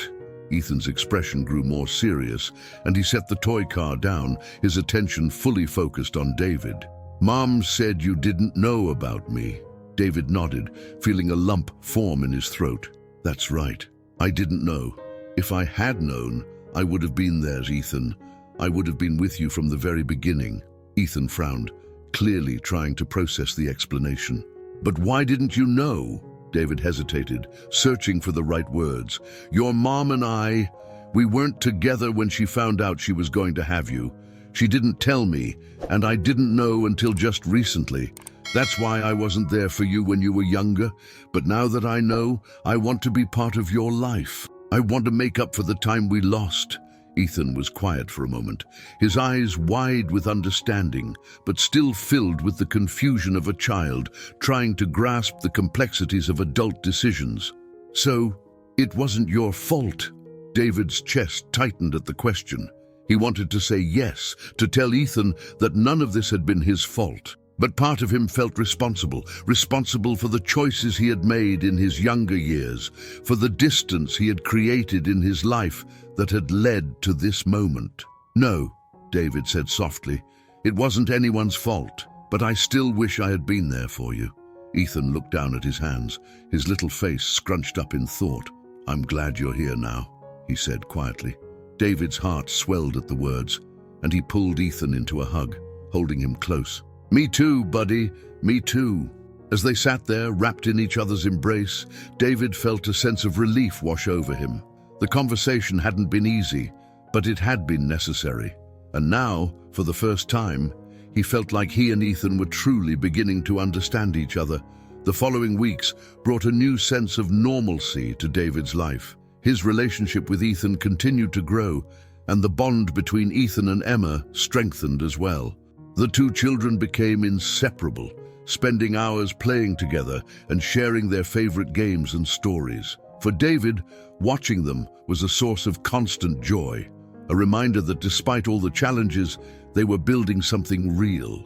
Michael, too, seemed to have found a place of acceptance. He and Lindsay had struck up a friendly rapport, and while the dynamics of their extended family were still evolving, there was an underlying sense of unity that had begun to take shape. They were all figuring it out together, step by step. One evening, as David sat on the porch with Michael, the two of them watching the sunset in comfortable silence, Michael turned to him, his expression thoughtful. "You've come a long way, you know that," Michael said, his voice filled with a quiet pride. David smiled, feeling a warmth spread through him. "Yeah, it feels good, like things are finally falling into place." Michael nodded, taking a sip of his beer. "It's not perfect, but it's real, and that's what matters." David leaned back in his chair, letting the peacefulness of the moment wash over him. He knew there were still challenges ahead, still moments of uncertainty, but for the first time in a long time, he felt like he was exactly where he needed to be. "You were right," David said quietly, turning to look at his brother, "about taking things one day at a time. It's the only way to do this." Michael smiled, his eyes filled with the kind of understanding that only comes from shared experience. It's the only way to live. Later that night, after everyone had gone to bed, David sat alone in the quiet of his living room, reflecting on how far he had come. The weight of the past still lingered, but it no longer felt like a burden. Instead, it felt like a part of his journey, a part of the story that had brought him to this point. For years, David had been running from his family, from his responsibilities, from the life he had left behind. But now, as he sat in the stillness of the night, he realized that he wasn't running anymore. He was exactly where he was supposed to be, with the people who mattered most: Ethan, Emma, Michael, his family. And for the first time, David allowed himself to believe that maybe, just maybe, he was doing something right. The days grew longer as summer stretched into full bloom, and with the warm weather came a new sense of hope for David. For the first time, in what felt like years, his life was no longer dominated by the pressures of work, the ghosts of his past, or the uncertainty of his future. Instead, he was surrounded by family, by the people who truly mattered. Each day felt like a small step toward healing, toward building something new. Ethan and Emma had grown closer, their bond deepening with each passing day. They spent most afternoons together, running through the backyard, playing soccer, or inventing elaborate games that only children could create. David watched them with a mixture of pride and gratitude, knowing that this connection was something he could never have predicted, but was exactly what they all needed. But there was still one last piece of the puzzle left unfinished: the future. David had spent so much time trying to repair the past that he hadn't allowed himself to think about what came next. Now, as the dust settled around him, he found himself wondering what kind of future he wanted to build. For himself, for Ethan, and for the family he had rediscovered. One evening, as the sun dipped low on the horizon, David stood on the porch, watching Ethan and Emma chase fireflies in the yard. The warm glow of the setting sun bathed everything in a golden light, and for a moment, the world felt perfect, like everything had fallen into place. Lindsay joined him a few moments later, a glass of wine in her hand. She leaned against the porch railing, watching the kids with a soft smile. "They look so happy," she said quietly, her voice filled with warmth. David nodded, his heart swelling at the sight of Ethan's laughter, the sound of Emma's giggles filling the air. "Yeah, they're great together." Lindsay took a sip of her wine, then turned to David, her expression thoughtful. "I've been thinking about the future, about what comes next for all of us." David glanced at her, sensing the seriousness in her tone. "What do you mean?" Lindsay hesitated for a moment, as if searching for the right words. "I want what's best for Ethan, and I think what's best is for him to have both of his parents in his life. But I also know that our lives are complicated." David's chest tightened at the unspoken weight of her words. He knew that Lindsay was trying to navigate the delicate balance between their shared past and the new path they were on as co-parents. It wasn't easy. Their history was filled with missed opportunities, with choices that had kept them apart for years. But now, they were both committed to being there for Ethan, and that mattered more than anything. "I want to be there for him too," David said softly, "whatever that looks like." Lindsay smiled, though her eyes were filled with quiet uncertainty. "I think we're figuring it out, David, one step at a time." David nodded, his heart filled with gratitude for the patience and understanding Lindsay had shown him. She had given him the space he needed to find his footing as a father, and now they were working together to build something stable for Ethan. As they stood there, watching the kids, David felt a strange sense of peace settle over him. He had spent so long searching for success, for validation, for something to fill the void inside him. But now, he realized that what he had been searching for all along wasn't out there in the world. It was right here, in the laughter of his children, in the quiet moments shared with family. "What about you?" Lindsay asked after a long pause, her voice gentle but curious. "What do you want for the future?" David considered the question for a moment, staring out at the yard where Ethan and Emma were now lying on the grass, staring up at the stars that were beginning to appear in the sky. It was a simple question, but one that carried so much weight. For so long, his future had been defined by his career, by his ambitions. But now, everything had shifted. "I want to be there for Ethan," David said quietly, "and for Emma. I want to be present. I've spent so much time running from my past, from my responsibilities. I don't want to do that anymore." Lindsay smiled softly, her eyes filled with understanding. "You're already doing that, David. You've come a long way." David nodded, feeling the truth of her words settle into his heart. He had come a long way, but there was still more to do, still more to build. A few days later, David sat down with Michael in the backyard, the sun casting long shadows across the lawn as the evening stretched on.